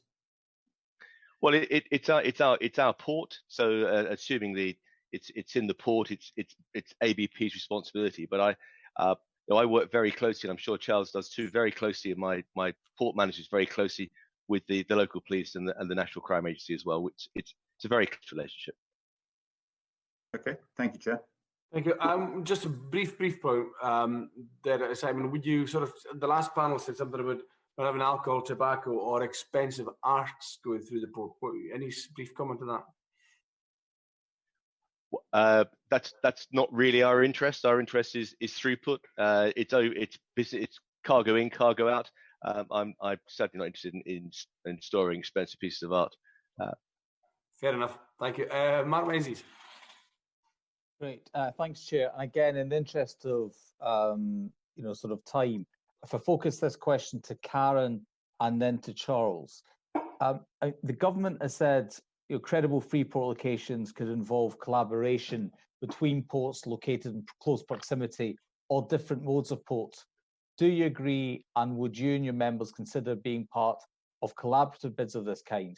And really what I'm getting at here is, in my own constituency, I've got an enterprise zone, but it's located across 3 different sites, 2 of which are in my constituency, 1 of which is 25 miles away. And so what do you think is the scope of having a free port, but it could have a physical port, and it could also be linked to an airport? And so this is one way of getting around this, or addressing this number of, that we've got a maximum of 10 or whatever it is. So you've got a physical seaport, but with an airport associated with it. Karen, what's your thoughts? Yeah, absolutely. I think a lot of my members would be interested in that, either with other airports or with, as I said, either with rail or with ports themselves, or just as part of, a local regeneration area. So I think collaboration would be a good thing.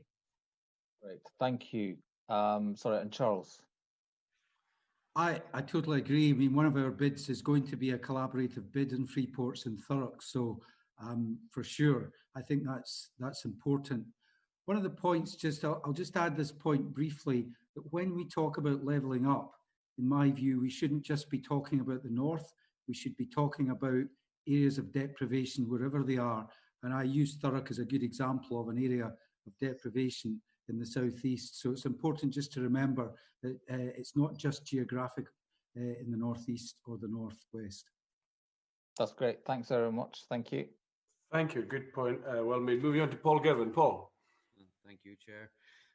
Are the government's proposed criteria for evaluating free ports suitable?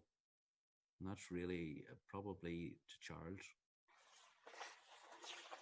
I think broadly speaking, they are.